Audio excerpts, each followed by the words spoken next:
बिस्मिल्लाहिर्रहमानिर्रहीम, अस्सलाम वालेकुम, खुशामदीद। सुनो पाकिस्तान में आपको खुशामदीद कहते हैं। नाज़रीन, मैं हूँ आपका मेज़बान अजीम राना और हमेशा की तरह मेरे साथ मौजूद है शहरबानो अवान। उम्मीद है आप सब ठीक होंगे, खैरियत से होंगे, अपने प्यारों का ख्याल रखे होंगे। तो प्रोग्राम का आगाज़ कर लेते हैं एक अच्छी खबर से, एक मुनफरिद खबर से, एक मुख्तलिफ खबर से। ऐसी खबर जो आपके चेहरों पर मुस्कुराहट ले आएगी। मैंने भी पढ़ी तो मैंने सोचा कि क्यों ना जाकर अपने देखने वालों के साथ कि मैं भी शेयर करूं, वो भी सुनकर हैरान हों कि ऐसा भी होता है, ऐसा भी होता है ऐसे शहरों में।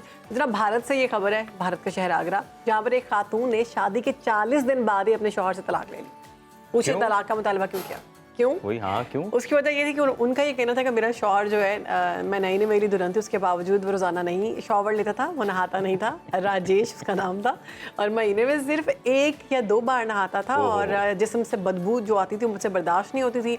और रिपोर्ट में ये भी बताया गया कि खातून का शौहर हफ्ते में सिर्फ 1 बार भारत में जो मुकद्दस समझे जाने वाला पानी है, दरिया है गंगा का पानी, वो खुद पर छिड़कता था, नहाता नहीं था। फिर भी शादी के बाद उसने अपनी बीवी के इसरार पर 40 दिनों में सिर्फ 6 बार गुस्ल किया। राजेश साहब ने ये तो वाकई जुल्म की इंतहा कर दी है कि अगर आप महीने में 1 बार नहाएंगे तो फिर ऑब्वियसली तो आएगी आपकी बॉडी आप से। अपने खुद के साथ तो ज्यादती कर ही रहे हैं, लेकिन जो आपके इर्द गिर्द के लोग हैं वो किस तरह से बर्दाश्त करेंगे? क्योंकि मेरे ख्याल से अपना ख्याल रखना, साफ सफाई रखना तो वैसे ही बहुत जरूरी चीज है। और रोजाना की बुनियाद पर आपको शावर है, लेना चाहिए। हमारा तो खैर ये मानना है, सफाई निस्फ़े ईमान है। बेशक। लेकिन आप अपने अगर आपको अपने आप से स्मेल नहीं आ रही, वो नहीं होता, ऐसा होता है अपने आप से। वाकई बहुत सारे लोगों को स्मेल नहीं आती, साथ वालों को आ रही होती है, उनका ख्याल कर लिया करें। चले राजेश साहब को तो इसकी सजा मिल गई। शहरबानो, ये भी मेरे ख्याल से ऐसा होता ही नहीं। अगर आप मतलब हल्का सा भी गंदा फील कर रहे हो तो सबसे पहले खुद ही आप इंसान को खुद वाइब आती है। आती तौर पर इतने वो होते हैं कि वो नहीं नहाते। कुछ लोगों को पानी से खौफ आ रहा होता है, कुछ लोगों को गंदगी में रहने की इतनी आदत पड़ जाती है कि वो नहाते नहीं है। तो फिर उसकी सजा राजेश को तो मिल गई। अब आप लोगों ने, आप में से जो नहीं नहाता वो ज़रूर नहाया करे, कम से कम हफ्ते में 3 दफ़ा तो नहा लिया करें। कुछ लोग, मैं भी ऐसे लोग मैं तो कहता हूँ डेली आपको शावर लेना चाहिए, क्योंकि अगर आप जैसे ही आपके दिन का आगाज होता है, क्या बात है, फ्रेश हो जाता है। जैसे आपका दिन का आगाज होता है, आप जब अपने काम काज के लिए घर से निकलने लगे तो उससे पहले इसको रूटीन का हिस्सा बना लें कि आप शावर लें, उसके बाद बाकायदा आप अच्छा सा नाश्ता करें ताकि आप एक हेल्दी लाइफ गुजारें। ना सिर्फ जॉब पे जाते खुद हैं, अच्छा महसूस करें, आपके इर्द गिर्द लोग भी अच्छा महसूस करें। और अगर आप जॉब पे जाते हैं, बिजनेस कर रहे हैं, कुछ भी कर रहे हैं, जब आप घर से बाहर निकलते हैं या आप घर में ही रह रहे हैं तो आपका माइंड एकदम से फ्रेश हो जाता है जब आप सुबह उठ के शावर लेते हैं। वो चाहे गर्मियाँ हों सर्दियाँ हों, वो उसी से मिलते जुलते। गर्मियों में आप ठंडे पानी से ले लें, सर्दियों में आप गर्म पानी से ले लें। लेकिन प्लीज़ कुछ लोगों को, मैं भी, आपके साथ कभी ऐसा हुआ है कि कुछ लोगों के पास आप बैठे हो, वैसे दिखने में वो बहुत प्रेजेंटेबल लगा, लेकिन इतनी स्मेल आए कि आपको समझ ना आए अब मैं कैसे उठूँ, और बात जो है वो शुरू हो चुकी हुई। आपके साथ हुआ ऐसा?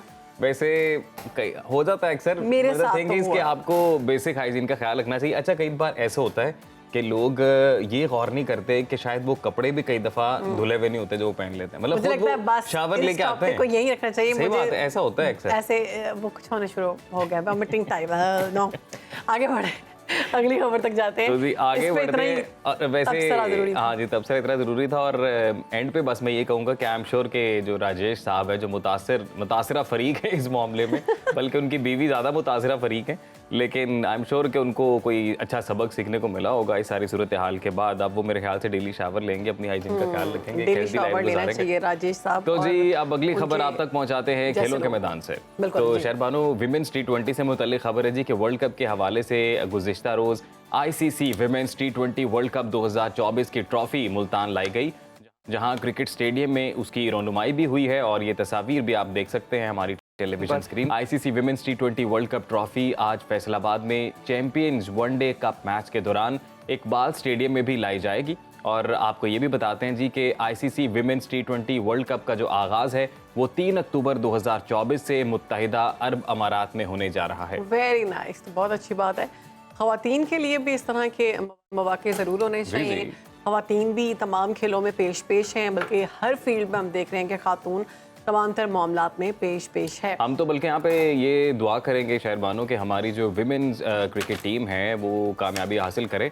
हाँ। और ये जो ट्रॉफी है वो जीते और पाकिस्तान का नाम रोशन करे, क्योंकि हमारी जो मेंस क्रिकेट टीम है उस हवाले से तो हमें कोई अच्छी खबरें बड़े अरसे से नहीं सुनने को मिल रही। तो उम्मीद की जा सकती है कि विमेंस अच्छी खबरें खेल से तो हम सुनना ही नहीं रहे, लेकिन वुमेन्स टीम से हम तवक्को लगा सकते हैं।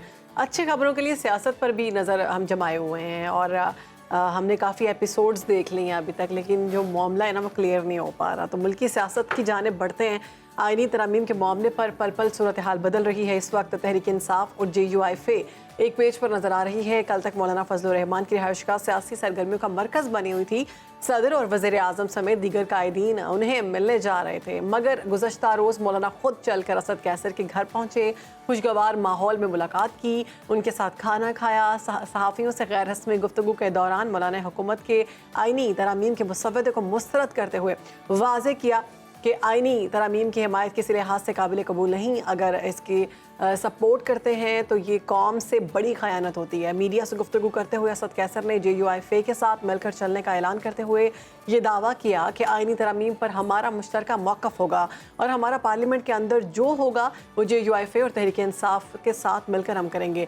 मगर जब अडयाला जेल में सहाफ़ियों ने बानी PTI से आईनी तरामीम पर मौलाना के किरदार पर सवाल उठाया तो उन्होंने चेहरे पर एक ख़ास तासुर देते हुए कहा कि मौलाना के किरदार पर कुछ कह नहीं सकता। मौलाना की असद कैसर से मुलाकात पर हुकूमती सफ़ों में काफ़ी हलचल दिखाई दे रही है। वफाकी वज़ीर इत्तलात अता तारण ने बताया कि आईनी तरामीम का नया मुसव्वदा तैयार किया जा रहा है और इस पर बातचीत भी हम कर रहे हैं। इस मामले में हुकूमत को एक बड़ी कामयाबी मिली है। सुप्रीम कोर्ट बार एसोसिएशन और पाकिस्तान बार काउंसिल ने एक मुश्तरका एलामिया जारी किया है, जिसमें कहा गया है कि आइन में तरामीम पार्लियामेंट के इख्तियार है। आइन के बुनियादी खदोखाल का अगर जिक्र किया जाए तो कोई भी तरामीम मुतसादम नहीं होनी चाहिए। वकला के मुंतखब नुमाइंदों के सिवा किसी को हड़ताल की कॉल देने का इख्तियार नहीं है। इसी से तमाम जी बिल्कुल, इस पर भी बात करेंगे शहर बानो, लेकिन जो इतलात आ रही हैं कुछ जरा ये भी कह रहे हैं जी कि मौलाना फजलुर रहमान ने आउटराइटली जो है वो उसको रिजेक्ट कर दिए हैं। जितनी भी आईनी तरामीम है वो उन्होंने रिजेक्ट कर दी हैं। और जो अपोजिशन की बड़ी जमात है पाकिस्तान तहरीक इंसाफ, वो ये कह रहे हैं कि एक बड़ी कामयाबी है उनके लिए। तो इस पर मौक़िफ़ ले लेते हैं जी। रहनुमा MQM पाकिस्तान फारूक सत्तार हमारे साथ मौजूद हैं। फारूक सत्तार साहब, बहुत शुक्रिया आपके वक्त का। आईनी तरमीमी पैकेज हुकूमत और इत्तेहादी जमातों के लिए गले की हड्डी बन गया है। सर, आपको क्या लगता है कि अब क्या होने वाला है आने वाले दिनों में? देखिए, मैं समझता हूँ कि हुकूमत का जो ये बज़ाहिर वो PTI वाले जो भी कह रहे हैं कि ये नाकामी है, देखिए ये चीज़ें इस तरह होती नहीं है।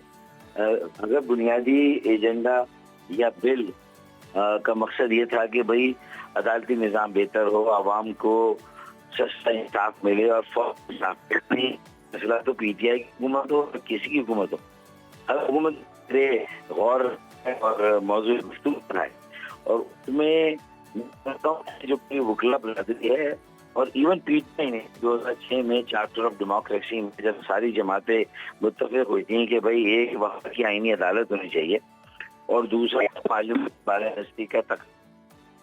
ठीक, फारूक साहब, अगर हम देख रहे हैं कि वज़ीर दिफ़ा ख्वाजा आसिफ कहते हैं कि मौलाना हमारे रास्ते पर हैं, अपोजिशन की जानिब से कहा जाता है मौलाना हमारे रास्ते पर हैं, मौलाना की जानिब से भी ये कहा जाता है कि जो आईनी तरामीम की जा रही है इस हम अभी इसके हक़ में नहीं हैं, क्योंकि अगर हम बग़ैर किसी चीज़ को जाने समझे इसका साथ देंगे तो ये अवाम के साथ सही नहीं होगा। तो आप क्या समझते हैं कि मौलाना अवाम के साथ हैं या अपोजिशन के साथ हैं या फिर हुकूमत के साथ हैं? मौलाना ऐसा लगता है कि वो तजुर्बे के साथ और उसके मुताबिक उन्होंने बात की है कि ये तो PTI ने भी यही बहाना बनाया है कि भाई हमारे सामने जुज़वियात और तफसीलात नहीं है। मोटे मोटे अगर मंदरजात हैं कि मौजू ये है कि एक यूनिट जिसमें कौमी असम्बली और सेनेट की नुमाइंदगी हो। पाकिस्तान में ये पार्लियामेंट की बालादस्ती तो यही है कि भाई जजों का चुनाव हो तो उसमें और जो सेनेटर्स हैं उनकी भी राय होनी चाहिए, जो कि अपोजिशन के भी हो और हुकूमत की भी हो। उनके लिए सूट करता है, हुकूमत के लिए भी और अपोजिशन के लिए। ठीक है फारूक सत्तार साहब, आपने बात दुरुस्त की है कि जो आईनी मामलात हैं वो यकीनन हल होने चाहिए और अगर अदालती निज़ाम को एफिशिएंट करने के लिए कुछ तरमीम दरकार हैं तो वो भी होनी चाहिए। लेकिन सर, जो स्पेकुलेशंस हैं, जो मामलात जिन पर सवाल उठाया जा रहा है वो इसकी टाइमिंग है कि एक जानिब जब सुप्रीम कोर्ट की जानिब से मखसूस नशिस्तों का फैसला आ चुका है, हम देख रहे हैं कि उस पर उस तरह से अमल दरामद होता दिखाई नहीं दे रहा। इलेक्शन कमीशन ऑफ पाकिस्तान जो है वो स्टिल कन्फ्यूज है। उसके बाद इस तरह से अचानक से इस तरह की तरामीम का पूरा पैकेज आना और फिर उस पर भी कन्फ्यूजन तमाम जमातों की जानिब से, तो सवालात तो उठ रहे हैं सर। मुखालफत बराए मुखालफत भी उठेगा ना। अगर अपोजिशन सब अकेले में बात करेंगे, उनके जो नुमाइंदे हैं तो वो स्पेशल कमेटी में हमारे सामने बैठे हैं, गौर अली खान, उन्होंने उनके सामने मोटी मोटी बातें आई, यही वाली जो मैंने अभी आपसे की हैं, दोनों वफाकी आईनी अदालत और जुडिशल कमीशन है, पार्लियामान के नुमाइंदे, तो इस पर उन्होंने कोई इख्तिलाफ नहीं है। लेकिन क्योंकि उनके सामने में बिल का मसौदा नहीं था, बड़ा आसान काम था उनके लिए कि मुखालफत बराए मुखालफत को एक दलील देना कि जी हम कैसे करें। जो मेन मौजू है जुडिशल कमीशन का, पार्लियामान के नुमाइंदों का नामजद होना और वफाकी आईनी अदालत का कायम होना, इस पर तो गौहर अली खान जो पीटीआई के चेयरमैन है, जब वहाँ स्पेशल कमेटी में बात हुई तो उन्होंने इससे इख्तिलाफ नहीं किया। अच्छा। मौलाना ने भी नहीं किया, लेकिन उन दोनों का ये कहना था कि भाई जब तक हमारे सामने जुज़वियात तफसीलात यानी मुस्तफ़ा ना जाए पूरा का पूरा, तो उस वक्त तक हमारे लिए मुमकिन नहीं होगा कि हम उसको सपोर्ट करें। और पीटीआई के को मुस्तफ़ा अगर हम शेयर कर भी लेंगे, हो भी जाएगा, तो भी वो तो शायद इख्तिलाफ रखेंगे और वो इसको सपोर्ट नहीं करेंगे। चाहे 2006 में पीटीआई ने भी इत्तेफाक किया था कि ये आईनी इस्लाहत होनी चाहिए, ये अदालती इस्लाहत होनी चाहिए। तो अब बात सारी ये है, तो बस ये जो पीएमएलएन की ये जो कमी रह गई उनके काम में कि तैयारी नहीं थी, उन्होंने अदर पार्टी को अलहदा से एंगेज नहीं किया था, उसके सामने मुसवदा रखा नहीं। फारूक साहब, यही सवाल था एक्चुअली में कि हुकूमत की जाने से आपको लगता है कि इनएफिशिएंटली हैंडल किया गया इस सारे मामले को, बेहतर तरीके से ये सब मामला तय पा सकते थे? देखिए, क्योंकि मैं भी खुद हुकूमत का हिस्सा हूँ, हमारे साथ उस तरह शेयर नहीं हुआ। इतवार की सुबह हमें ये मुसवदा दिया गया, तो मैं इनएफिशिएंट का लफ्ज आपने कह दिया ना, मैं उसकी हिमायत करता हूँ, मैं अपने मुंह से नहीं कह रहा। ठीक है ना, आप मेरी इतना तो मुझे फारूक सत्तार साहब, आप चूंकि आपने कहा आप हुकूमत का हिस्सा हैं, आपका इस सारे मामले पर क्या मौक़िफ़ है? ये देखिए, अगर कोई इशू ये जो आईनी इस्लाहत में दरअसल अदालती इस्लाहत है, तो उससे उसूलन कोई भी इख्तिलाफ नहीं होता। लेकिन असल में चूंकि उसकी तफसीलात मुसवदा शेयर नहीं हुआ था पहले से, ये सबके पास उज़्र है। दूसरा है कि लगता है कि कुछ ऐसे नुकात भी शायद इसमें डाल दिए गए थे जो कि इस आईनी तरमीम के मकसद और इसके असल रूह से मुताबिकत नहीं रखते। तो मेरे ख्याल में अगर वो नुकात भी ना डाले जाएं और उसके बगैर लाए जाए, तो मौलाना साहब तो कम से कम जो है वो उनके पास कोई वजह नहीं रहेगी कि इस बिल को सपोर्ट। फारूक सत्तार साहब, आप बता सकते हैं वो कौन से नुकात हैं? कोई एक दो अगर आप बता दें जिन पर इख्तलाफ है, जो नहीं होने चाहिए आपके ख्याल में भी। देखिए, मेरे ख्याल में जो नुक्ता बहुत ज्यादा डिस्क्लोज नहीं हुआ, उसकी तो बात उसूलन करनी नहीं चाहिए और उस तरह बात बतानी भी नहीं चाहिए। जिनको ये हिंट मिली थी या जिनको ये इशारा मिला था कि ऐसा है, जिनको अंदाजा हुआ था, तो वहाँ पर ये बात हुई थी कि भाई ये बाकी बातें जो हैं वो नहीं होनी चाहिए इसमें। फारूक सत्तार साहब, एक और सर कंफ्यूजन है, अगर आप वो भी दूर कर दें, क्योंकि ये भी स्पेकुलेशंस हैं, अफवाहें कह लें या डिजिटल मीडिया पे जो खबरें गर्दिश कर रही हैं कि खुद जो हुकूमत है उसे भी नहीं पता एक्चुअली में कि कॉन्स्टिट्यूशन पैकेज में था क्या इनिशियली। ये कहीं से पैकेज आया, जैसे आपने भी बोला कि आप तक भी पहुंचाया गया, तो आपको किसने पहुंचाया और ये कहाँ से आया पैकेज? अब देखें, तो इतवार की सुबह मिला, मेरे ख्याल में जब खालिद अबू सिद्दीकी हमारे जो वजीर तालीम और वजीर साइंस और टेक्नोलॉजी और कन्वीनर चेयरमैन हैं एमक्यू के, उन्हें ये मसौदा मेरा व्हाट्सएप में, तो उन्होंने हम दो कुछ लोगों को भी सर्कुलेट करके दिया था, तो हमने उसको थोड़ा बहुत देख लिया था। इजलास में फिर तस्वीर होती चली गई और मिलाकर फिर इजलास हुआ ही नहीं, तो वो समझ में बात आ गई कि असल मसला था कि बाकी जमातों से पूरी तरह से रुजू नहीं किया गया था और एमक्यू ने भी ये शिफा गिला, तो मैंने फिर तकरीर में खड़े होकर भी किया कि पीएमएलएन को चाहिए कि वो जो एक सियासी जरूरत है किसी भी आईनी या वैसे ही कानून साजी के मसौदे को पास कराने की बिल को। फारूक साहब, इस सारे मामले पर मौलाना के साथ पीटीआई ने मिलकर चलने का ऐलान किया है। असद कैसा साहब कहते हैं कि आईनी तरमीम पर पार्लियामेंट के अंदर दोनों जमातें मिलकर चलेंगी, तो क्या इस मुलाकात के बाद हुकूमत मौलाना साहब की तरफ से फिर ना ही समझे? नहीं, मेरे ख्याल में हर के आखिर तो नहीं होती कोई बात सियासत में, जबकि ये भी मालूम हो कि जो बुनियादी मकसद है उससे मौलाना साहब भी इनकार नहीं करेंगे, तो मेरे ख्याल में नहीं, ऐसी बात नहीं। मौलाना साहब, मुझे उम्मीद है कि अगर वो इसे सही तरीके से पेश करें, सही तरीके से लाएं और बाकायदा जाके पीपल्स पार्टी हो, पीएमएलएन हो और एमकेएम के भी नुमाइंदे सब जाके मौलाना साहब से अगर मिलेंगे, मुलाकात करेंगे, तो ऐसे दलाइल हैं हमारे पास कि मौलाना साहब को इसे तैयार कर सकते हैं। लेकिन हमारा मकसद भी ये था कि भाई एक तो ये इस्लाहतों और जो है वो अदलिया का निज़ाम सही हो, लोगों को फौरी इंसाफ भी मिले। दूसरा मकसद ये था कि इसके बाद अगर स्टेबिलिटी आती है, मुल्क की इस्तेहकाम कायम होता है और हुकूमत को मौका मिलता है, उसका कोई बहाना नहीं होना चाहिए कोई अब डिलीवर ना करे, अब परफॉर्म ना करे, तेल बिजली गैस की कीमतों को कम ना करे, गैस बिजली के बहरान को खत्म ना करे और बेरोजगारी और महंगाई के खात्मे के लिए कोई ऐसे इक़दाम ना करे जिससे कि लोगों को कुछ रिलीफ मिले। तो मेरे ख्याल में हम तो एड़ी चोटी फारूक सत्तार साहब, लिए जाते जाते अगर आप ये भी बता दें, जैसे अभी आपने बोला कि कुछ दलाइल आपके पास हैं जो कन्विंस कर सकते हैं मौलाना को, तो क्या दलाइल से सिर्फ बात चलेगी या कुछ पोजीशंस भी हैं जो ऑफर की जाएंगी? पर मेरे ख्याल में अगर लड़की दी जाती है तो भी जहेज भी दिया जाता है, तो दलाइल के साथ अगर कोई जहेज मांगा उन्होंने तो वो भी शायद हुकूमत को देना पड़ेगा। ठीक है जी, बहुत शुक्रिया आपका। फारूक सत्तार साहब हमारे साथ मौजूद थे। शहरबानो, मिसाल बहुत सख्त दे गए फारूक साहब से वैसे एक्सपेक्ट कर सकते थे आप। तो खैर, अब उनकी जानिब से ये कहा जा रहा है कि बड़े पुरएतमाद है वो मौलाना साहब को मना लेंगे। पीटीआई जो है वो मौलाना साहब के साथ मिल गई है, उनकी जानिब से ये कहा जा रहा है कि मुश्किल है अब हुकूमत के साथ मौलाना साहब माने। जी बिल्कुल, लेकिन इसी पर बात करेंगे भी मजीद से। हमारे साथ तारा बने हुए हैं, हमारे साथ सीनियर तज्जियाकार मुजाहिद बरेलवी साहब मौजूद हैं। बहुत शुक्रिया मुजाहिद साहब आपके वक्त का। सर, ये कहिएगा कि आईनी तरमीम के मामले पर सुप्रीम कोर्ट बार और पाकिस्तान बार काउंसिल ने मुश्तरका एलामिया जारी किया है। वकला बरादरी का ये एलामिया जो है हुकूमत के लिए कितना हौसला अफजा हो सकता है? एक तो आईनी तरामीम मुजव्विज़ा आईनी तरामीम बिल अभी तक एक मुहिम्मा है। पहले ये समझा जा रहा था कि शायद सिर्फ जजेस की मुद्दत मुलाजमत के हवाले से है, जजेस के बारे में है। फिर गुफ्तगू ये हुई कि आगे बढ़ी तो पता चला कि ये कोई 52 या 21 या 22 नुकात हैं। अव्वल तो अभी तक यही सामने नहीं आया कि मुजव्विज़ा आईनी तरामीम बिल है क्या। जी, किसी ने बताया आपको नहीं कि इसमें ये क्या चाहते हैं? कोई वो आम तौर पे जो असम्बलियों में बिल लाए जाते हैं वो एक तहरीरी शक्ल में होते हैं, उसका एक तरीक़ार आइन ने तय किया हुआ है। पहले वो एक कमेटी में जाते हैं, अगर कायमा कमेटी होती है, फिर वो असम्बली में पेश किए जाते हैं, फिर वहाँ से अप्रूव होकर सेनेट में जाते हैं, उसकी भी कायमा कमेटी में जाते हैं, फिर वहाँ से होते हुए वो पास होते हैं। फिर जब दोनों असम्बलियों कौमी असम्बली और सेनेट से पास होते हैं तो फिर सदर के पास होते हैं। तो एक पूरा तरीक़ाकार होता था और ये पता नहीं इनको क्या जल्दी थी।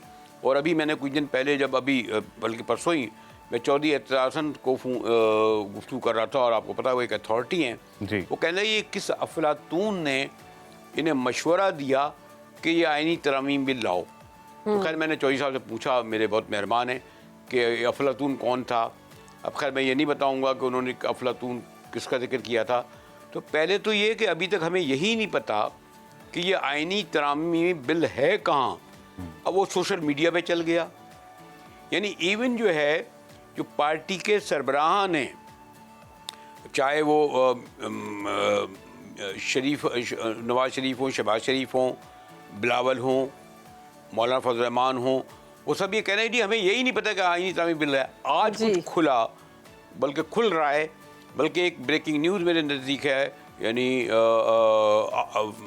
अभी मैं पढ़ रहा था कि जी आईनी तरामीम बिल असल में पीपल्स पार्टी का दिया हुआ था, और जिसमें कहा गया था कि हम जो बहुत, अब मुझे लगा इसमें जो बहुत ही इम्पोर्टेंट बात थी, मैं तो एक तालिब इल्म हूँ सहाफ़त का और जुडिशरी का, कि ये एक आईनी अदालत हैं और ये सुप्रीम कोर्ट से अब होगी। बिल्कुल ठीक है। मुजाहिद साहब, वफाकी वज़ीर इत्तलाआत अता तारड़ कहते हैं कि आईनी तरमीम का नया मुसवदा तैयार किया जा रहा है, इस पर बातचीत भी की जा रही है। क्या लगता है आपको कि हुकूमत इस पर इत्तफाक़ राय कर सकेगी? एक तो आपको याद होगा कि इतवार को क्या भगदड़ थी।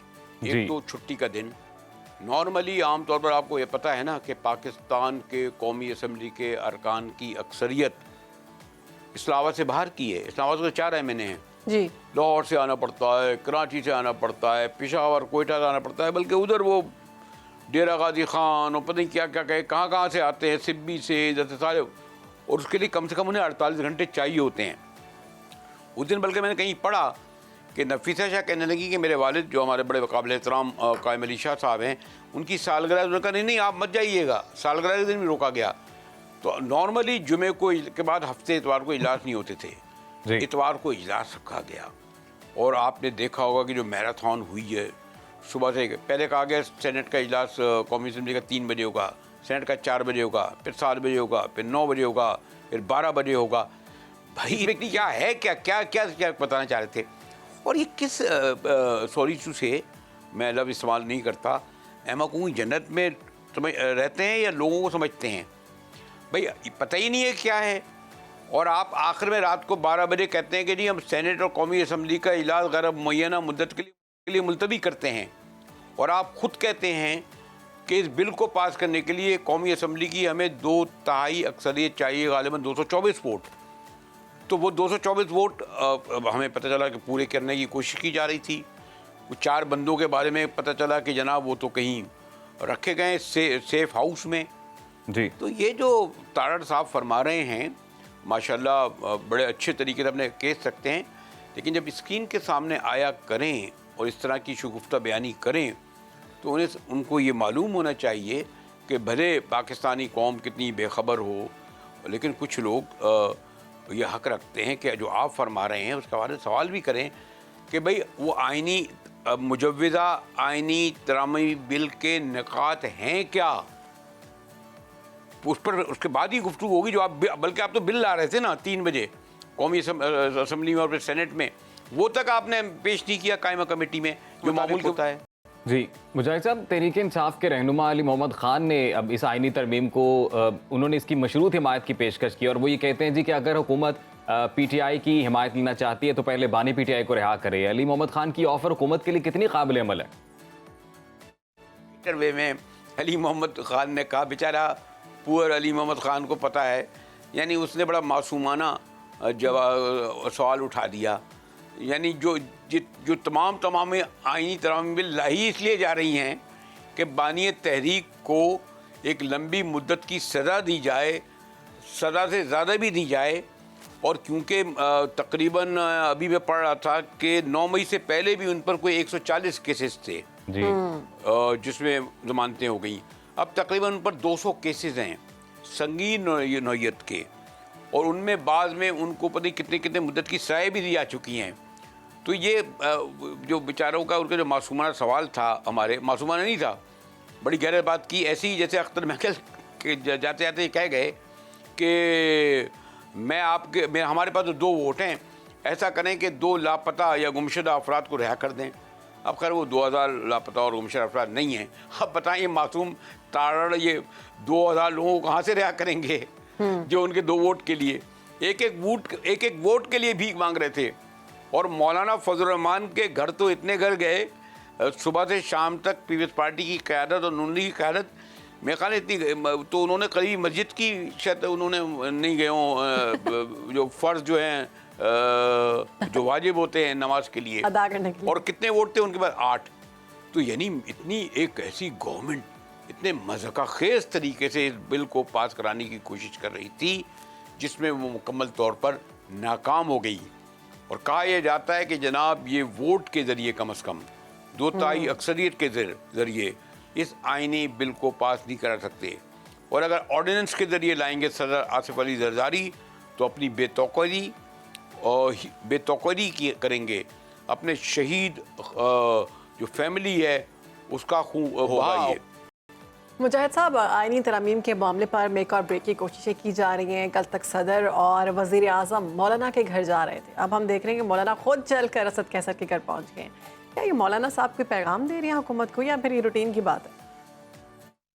एक तो मुझे बहुत ही बात कहनी चाहिए, बहुत ही गाढ़े लफ्ज़ में कहूँगा, मुझे पाकिस्तान की कौमी सियासत पर अब लिसानी सियासत के ख़तरात मंडलाते नज़र आ रहे हैं।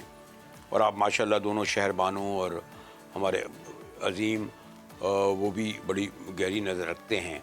आप गौर कीजिए जी कि यानी जो एक पश्तून क़यादत है, असद कैसर, मौलाना फजल रहमान, अचकज़ई, बैरिस्टर गौहर, नाम लेते चले आएँ, मैं अख्तर मैंगल को भी शामिल कर लें, बलोचों को भी, तो ये एक तरफ नज़र आए जो आपने देखा होगा। अब मैं दूसरी तरफ नहीं कहता जी कि गंडापुर जिते, तो अब तो और फिर ये जो अभी जो अफगान कॉन्स्टेट को हुआ है, तो एक और बदकिस्मती ये है कि ये सियासत लिसान बुनियाद पर हो रही है। और केपी वाले ये समझते हैं कि वो जो फेस कर रहे हैं और उसके लिए वो बहुत दूर तक जाएंगे। तो ये जो बात आप कह रहे हैं ज़रा इस पर भी गौर कीजिए मौलाना फजल रहमान। एक मेरा ख्याल में इस वक्त मैं, क्योंकि ना सिर्फ हज़रत मौलाना फजल रहमान से मेरी बड़ी लाइटर वे में कह दूँ, मैं बरेलवी हूँ, देवबंदी हैं, लेकिन इनके वालिद मोहतरम हज़रत मुफ्ती महमूद से भी मेरी ताल्लुक़ है, ख़ास तौर मैंने उनको इंटरव्यू किया था और बड़ी बेतकल्लुफ़ी है। तो मौलाना फजल रहमान जिनके इतने 8 वोट हैं, पाकिस्तान के ज़हीन तरीन सियासतदान हैं। मैं अगर किसी को इस वक्त मानता हूँ बहुत ही वो उनको बजाय उनको न रखें, अगर वो अड़ गए और वो चैलेंज कर रहे हैं तो इसे आप अंदाज़ा लगा लें कि समथिंग एल्स, इसका मतलब ये कि इस्टेब्लिशमेंट भी तकसीम है। क्योंकि अगर हम ये समझ लें कि मौलाना इस्टेब्लिशमेंट के आदमी हैं तो मौलाना का जो मौक़िफ़ इस वक्त सामने आ रहा है और उनका जो मौक़िफ़ आ रहा है, जो ये बिल पास कराना चाह रहे हैं यानी इस्टेब्लिशमेंट, तो मौलाना फिर क्यों मुखालफत कर रहे हैं? ये एक और ख़तरनाक रुझान है जो नहीं होना चाहिए। बिल्कुल दुरुस्त बात की आपने मुजाहिद बरेलवी साहब, बहुत शुक्रिया आपने सुनो पाकिस्तान को वक्त दिया और जो तज्ज़िया उन्होंने पेश किया वो यही कि सारी सिचुएशन पर हमें तमाम सियासी जमातें ही कंफ्यूज दिखाई देती हैं। तकसीम नज़र आ रही है एस्टैब्लिशमेंट में, तकसीम जो है वो बिल्कुल जो बड़े इदारे हैं वो भी तकसीम उनमें भी नज़र आ रही है। तो ये मुजाहिद बरेलवी साहब का तज्ज़िया है। यहाँ पर ब्रेक लेते हैं जी, ब्रेक के बाद वापस आएंगे, प्रोग्राम आगे बढ़ाएंगे, कहीं मत जाइएगा।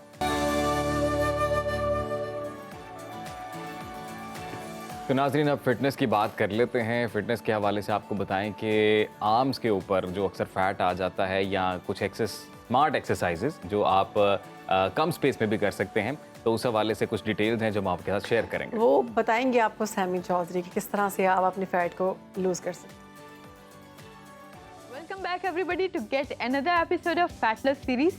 आज की एक्सरसाइज बहुत ही ज़्यादा हेल्पफुल होने वाली है उन लोगों के लिए जो अपने आर्म्स फैट से परेशान हैं, स्पेशली वो ख़वातीन जो शादी या किसी भी इस तरह के इवेंट पे रेशमी सूट या फिर स्लीव्सलेस सूट पहनने से परेशान होती हैं, हेजिटेशन फील करती हैं, उनका कॉन्फिडेंस लूज हो जाता है। Hello, this is semi, your fitness coach. मैं आप लोगों के लिए लेकर आई हूँ बहुत ही सिंपल और ईजी एक्सरसाइजेस जिन्हें आप जस्ट 20 डेज फॉलो करने के बाद अपने आर्म्स फैट से हमेशा के लिए छुटकारा पा सकते हैं। लेकिन इसके साथ साथ आपको प्रॉपर डाइट का भी ख्याल रखना है। Before getting into our exercise हम थोड़े से फैक्टर्स पे बात कर लेते हैं कि हमारे आर्म्स पे फैट आता क्यों है। नंबर 1, अगर आपके जेनेटिक्स में फैट है तो आपके भी आर्म्स फैटी होने के बहुत ज़्यादा चांसेस हैं। नंबर 2 ये है कि आपकी डाइटरी हैबिट्स जो हैं वो बहुत ज़्यादा चेंज हैं। लाइक आपका इनपुट बहुत ज़्यादा है और आउटपुट है ही नहीं, आप कोई काम नहीं करते, फारिग बैठे रहते हैं, तो आपके आर्म्स जो हैं बल्कि होने के चांसेस हैं। थर्डली ये है कि एज बढ़ने के साथ साथ मेटाबॉलिज्म स्लो होता जाता है और आर्म्स का फैट स्टबर्न होता जाता है।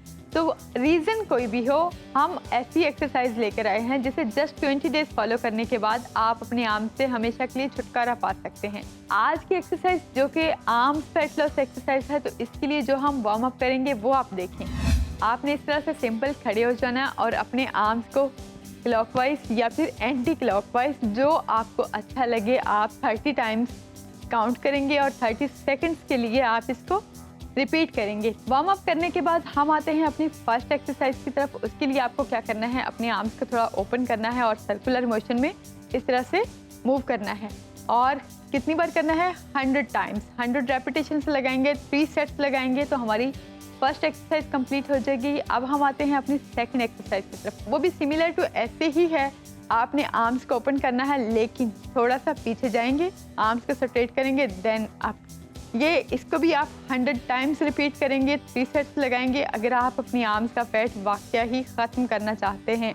ये थी हमारी 2 एक्सरसाइजेस। अब हम आते हैं अपनी थर्ड एक्सरसाइज की तरफ। उसके लिए आपको अपनी आर्म्स को ओपन करना है और यहाँ पे लाना है।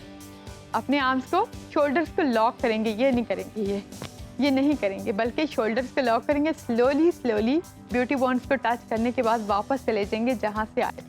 इसी तरह से आप इसकी 100 रेपिटेशंस लगाएंगे, 3 सेट्स लगाएंगे। ये थी हमारी 3 एक्सरसाइजेस। अब हम आते हैं अपनी 4th एक्सरसाइज की तरफ। उसके लिए आप अपने आर्म्स को यहाँ पे ले जाएं और इनको लॉक कर लें यहाँ पे और पीछे टच करेंगे, अपने यहाँ पे बैक पे टच करने की कोशिश करेंगे। इसके भी आप 100 रेपिटेशंस लगाएंगे, 3 सेट्स लगाएंगे, तब जाके आपको कोई अच्छे रिजल्ट्स नज़र आएंगे। ये थी हमारी 4th एक्सरसाइज। अब हम आते हैं अपनी 5th एक्सरसाइज की तरफ। उसके लिए आपको क्या करना है, अपने हैंड्स में कोई भी हैंडी चीज़ होल्ड करेंगे, लाइक गिलास या फिर वाटर बॉटल्स जो थोड़े से हैवी हों। मेरे पास हैं इस टाइम छोटे छोटे डंबल्स। इससे आपको लग रहा होगा कि मैं मसल्स गेन करने जा रही हूँ, बाइसेप्स ट्राइसेप्स बनाऊंगी, बल्कि ऐसा नहीं है। जब भी हम किसी कोर मसल को टारगेट करते हैं तो सबसे पहले वहाँ पे जो फैट होता है वो रिमूव होता है, बाद में आपके मसल्स बनते हैं। हमारा मकसद है कि हम जल्दी से फैट को रिमूव करें, तो उसके लिए आप क्या करेंगे, अपने आर्म्स को अपनी इस तरह से बेली के साथ लॉक करेंगे। स्ट्रेट नहीं, ये नहीं, बल्कि इस तरह से लॉक करेंगे। ज़्यादा वेट उठाना बड़ी बात नहीं है, पोस्चर का करेक्ट होना ठीक है।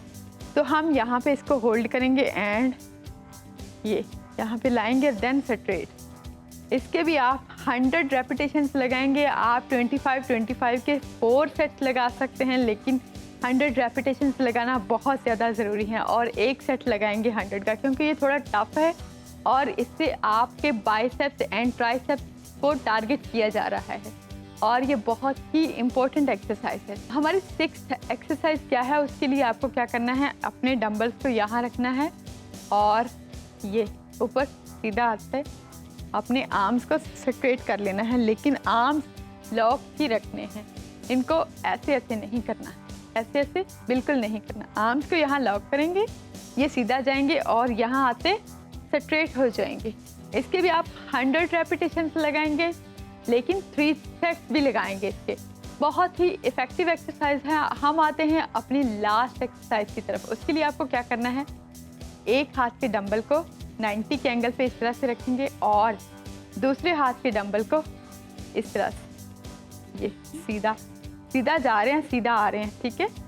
इसकी आप 50 रेपिटेशंस लगाएंगे राइट साइड पे और 50 रेपिटेशंस लगाएंगे लेफ्ट साइड पे। जस्ट लुक एट मी, इस तरह से 90 का एंगल बनाया और इस आर्म को जैसे स्ट्रेट रखा था यहाँ पे लॉक किया अपने बेली के साथ एंड स्ट्रेट। इसके लेफ्ट साइड पे भी 50 रेपिटेशंस लगाएंगे, राइट साइड पे भी, तो हमारा एक सेट कंप्लीट होगा। इसके आप लगाएंगे 3 सेट्स, तो हमारी लास्ट एक्सरसाइज जो है वो कंप्लीट हो जाएगी। ओके, तो ये थी हमारी आज की arms fat loss exercise. I hope you really enjoyed it. इस तरह की इजी एक्सरसाइजेस देखने के लिए देखते रहें सुनो पाकिस्तान। चलें जी, एक्सरसाइज करें और उसके बाद अपने आप को हेल्दी बनाएं। अजीम, आप भी कि आर्म की जो आपकी अल्हम्दुलिल्लाह आई फैट इसको लूज करें। Am healthy, I am fit और मैंने तो बहुत ज़्यादा बल्कि लोग देखे हैं भाई। चले तो मैं भी, ये एक्सरसाइजें उनके मुझे लिए देख के क्यों कह रहे हैं बहुत ज़्यादा बल्कि लोग देखें। मैं आपको बिल्कुल नहीं कह रहा हूँ, मैं आपको बिल्कुल नहीं कह रहा हूँ। और ये स्पेशली एक्सरसाइज उन लोगों के लिए थी जिनकी आर्म फैट होती है। तो अक्सर लोगों को मैंने देखा है, वैसे ओवरऑल वो ठीक होते हैं, लेकिन उनकी आर्म्स जो है ना वो बहुत ज़्यादा बल्कि होती हैं। तो चलें जी, ये एक्सरसाइज इसलिए बताई गई है कि आप अपने घर में बैठ कर ये एक्सरसाइज कर सकते हैं, अपने गार्डन में बैठ कर सकते हैं, कहीं पे भी बैठ के कर सकते हैं। एक ब्रेक ले रहे हैं, उसके बाद हाजिर होते हैं।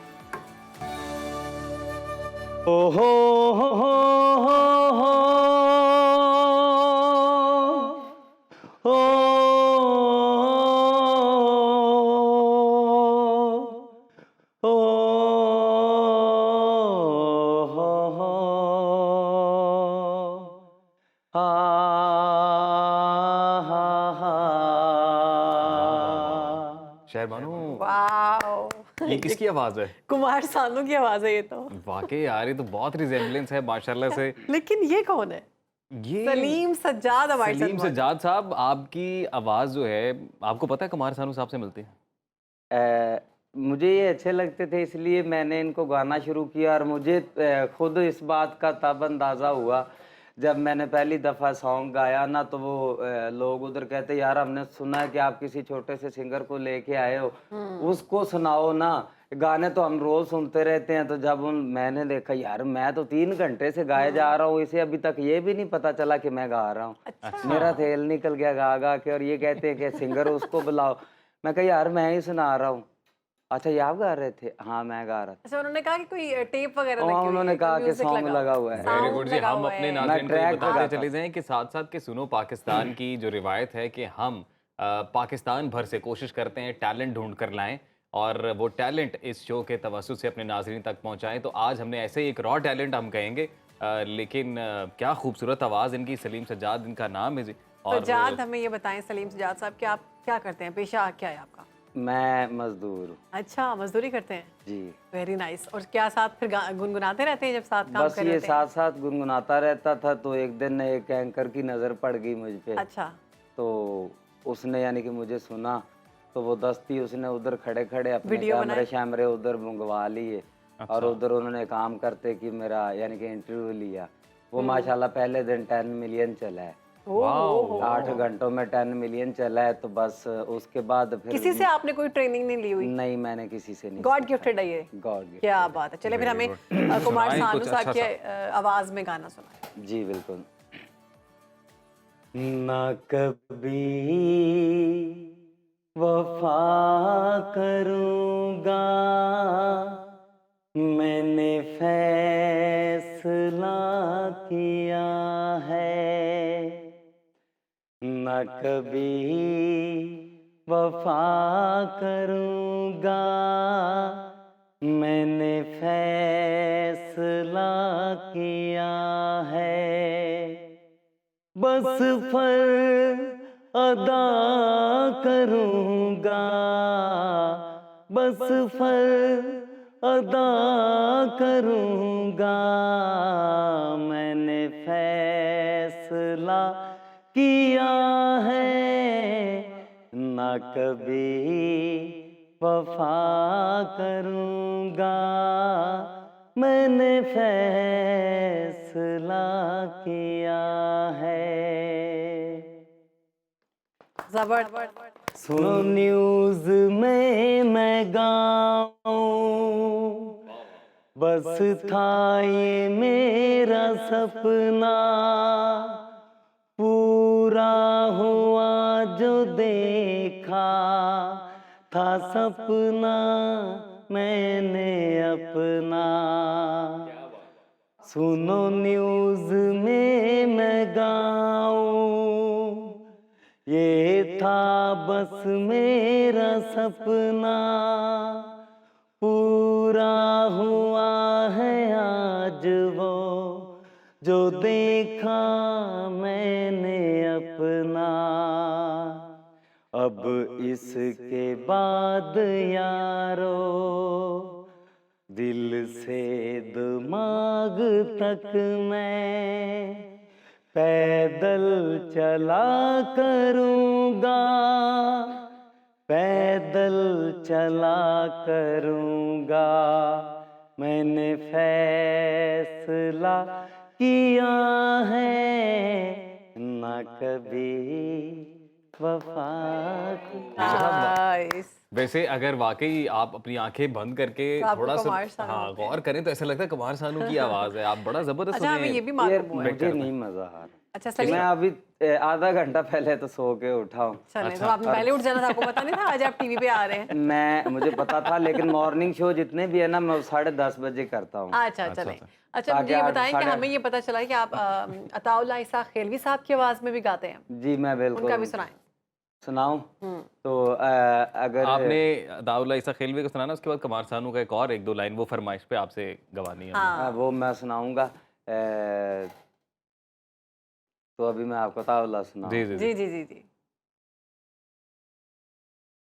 मैं तेरे बाजू दिल दी दुनिया विच जे कोई बसावा ते काफिर आखी,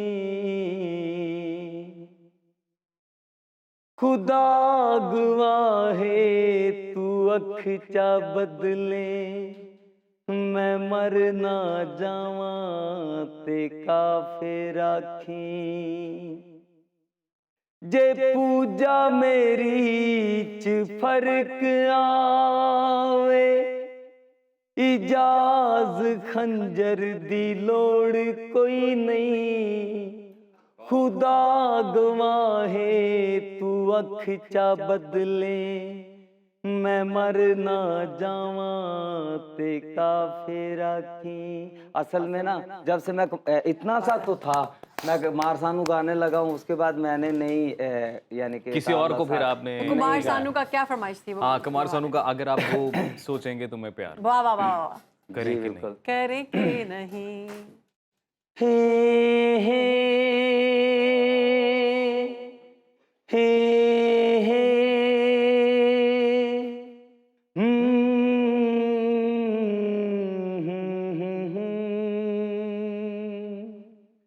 हो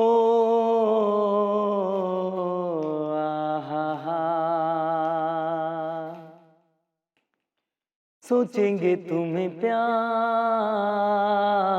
करके नहीं, सोचेंगे तुम्हें प्यार करके नहीं, ये दिल बेकरार करके नहीं, यादों में बसाया तुमको, ख्वाबों में छुपाया तुमको, यादों में बसाया तुमको, ख्वाबों में छुपाया तुमको, मिलोगे हमें तुम जानम कहीं ना कहीं, सोचेंगे तुम्हें प्यार करके नहीं। वेलकम बैक जी। बड़ा अहम टॉपिक जिस पर बात करेंगे, तालीमी दबाव और नाकामी का खौफ एक ऐसा मसला है जो बच्चों की ज़हनी और दिमागी तौर पर उनकी नशोनुमा को नुकसान पहुंचाता है, मुतासर करता है। वालिदैन और असातिज़ा अक्सर बच्चों से गैर मामूली तवक्कुआत वाबस्ता कर लेते हैं, जिसके नतीजे में बच्चे नाकामी के खौफ का शिकार हो जाते हैं। ये खौफ बच्चों की खुद एतमादी को कम करता है, उनकी कारकर्दगी पर मनफी असर भी डालता है। जी बिल्कुल, आज हमारे साथ मौजूद हैं child development expert assistant professor Afaf मंजूर साहिबा। उनसे बात करेंगे इस मौजू पर। साथ ही साथ टेलीफोन नंबर टेलीविजन स्क्रीन पर आ रहा है, आप इस पर कॉल करके अपने सवालात भी पूछ सकते हैं। तो वेलकम टू सुनो पाकिस्तान। डॉक्टर साहिबा कैसे हैं आप? मैं ठीक हूँ, आप कैसे हैं? वी आर गुड जी, अल्हम्दुलिल्लाह। तो डॉक्टर साहिबा, सबसे पहले शहरबानों का सवाल। या श्योर। सबसे पहले ये तालीमी दबाव बहुत ज़्यादा है, हमने भी बचपन में बहुत देखा है। सबसे ज़्यादा पेरेंट्स, उसके बाद आपके रिश्तेदार, रिलेटिव्स, उसके बाद माशरा, मोहल्ले वाले, फिर उसके बाद स्कूल टीचर्स और स्कूल के बच्चे। ये हर कोई बुली करता है आपको अगर आप अच्छे मार्क्स नहीं ले रहे। कितना ज़्यादा ख़तरनाक है ये बच्चे की जहनी जिस्मानी नशोनुमा के लिए? अच्छा, ये आपने बड़ा अच्छा सवाल भी किया, और मेरे ख्याल में ये सवाल नहीं है, ये हमारा एक माशरती मसला भी इस टाइम बन चुका है। तालीम का जो मकसद है, हम असल में उस मकसद से हट गए हैं। और किसी भी माशरे में तालीम का जो मकसद होता है वो ये होता है कि आप किरदार साजी कर सकें, पर्सनालिटी डेवलपमेंट जिसको आप कहते हैं।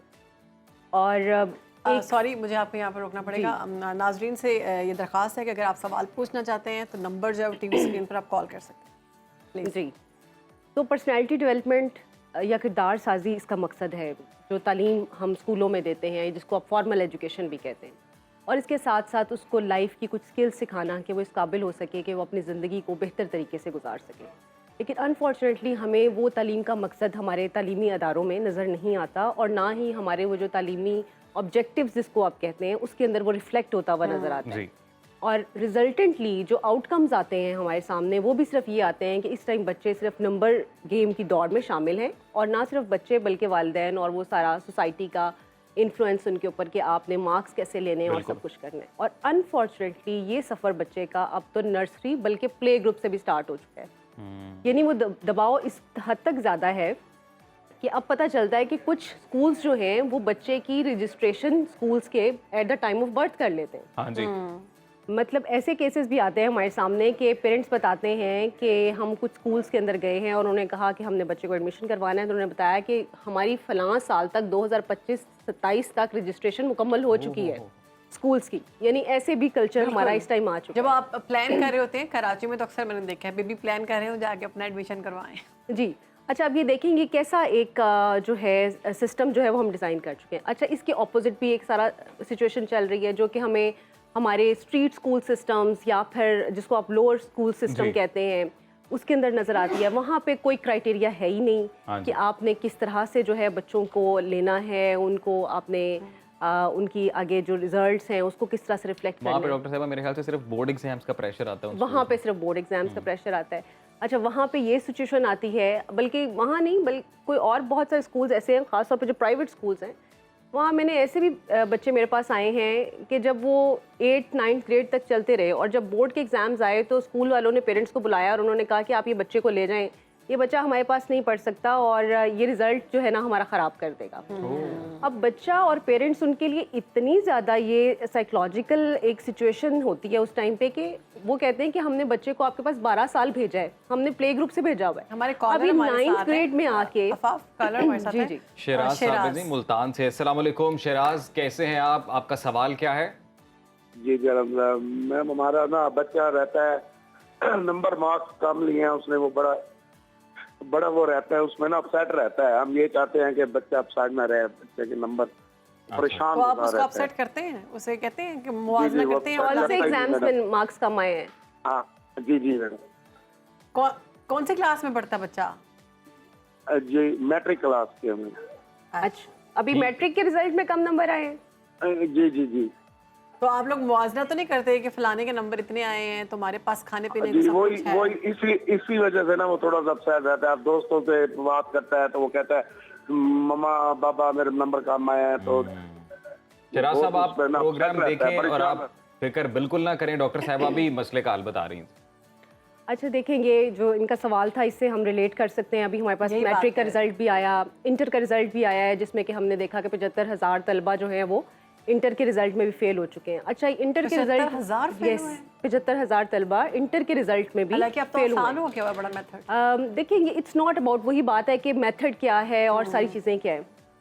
इस लेवल पे हम अगर आके इंटर लेवल तक भी आके हम अपने बच्चों के अंदर ये रिस्पॉन्सिबिलिटी क्रिएट नहीं कर पाते कि उनकी जिम्मेदारी है कि उन्होंने पढ़ना है। देखिए, नंबर बहुत अच्छे लेना वो एक अलग बात है, यानी हम उसको एक अलग केस के साथ डिस्कस करते हैं, लेकिन आप इस काबिल होंगे, आप पास हो जाएंगे। एक बेसिक जो क्राइटेरिया है जैसे 33% मार्क्स का या 40% मार्क्स का, आप उसको पास करने के काबिल हो।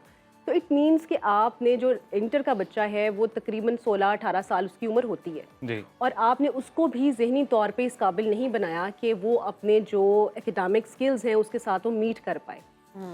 ये एक और बहुत बड़ा मसला है हमारे तालीमी निज़ाम का कि आप बच्चों के अंदर वो जिम्मेदारी ही नहीं क्रिएट कर पाते। डॉक्टर साहब, शराज साहब को अगर आपको जवाब दें जो परेशान है अपने बच्चे को। अच्छा, अब ये मैं उसी मसले की तरफ आ रही हूँ कि अब प्रॉब्लम ये है कि जब आपका बच्चा इस स्टेज पे आके फेलियर का शिकार होता है या फिर उसे ये एहसास होता है कि मेरे नंबर बहुत कम आए। देखिए, अगर तो नंबर बहुत कम है ना, तो इसको आप प्रॉब्लम ना बनाएं। मैं हमेशा ये कहती हूँ, नंबर कम होना या ज़्यादा होना कोई बहुत बड़ा मसला नहीं है। उसको तो सिर्फ आप मेहनत से जो है वो इम्प्रूव करें, उसको आप साइकोलॉजिकली जो है एक सपोर्ट दें, इमोशनल सपोर्ट दें और ये देखें कि उसके नंबर कम आने की वजूहात क्या हैं। क्या आपने उसे कोई ऐसे सब्जेक्ट्स रखवाए थे जो कि उसके इंटरेस्ट के नहीं थे? फॉर एग्जांपल, बहुत आजकल ट्रेंड है कि ICS, कंप्यूटर साइंस, ये वाले सब्जेक्ट्स रखे जाएँ या इंजीनियरिंग में जाया जाए, साइंस में, सोशल साइंसेज में इतने सब्जेक्ट्स हैं आप यकीन कीजिए, और उसमें इतनी अपॉर्चुनिटीज़ हैं।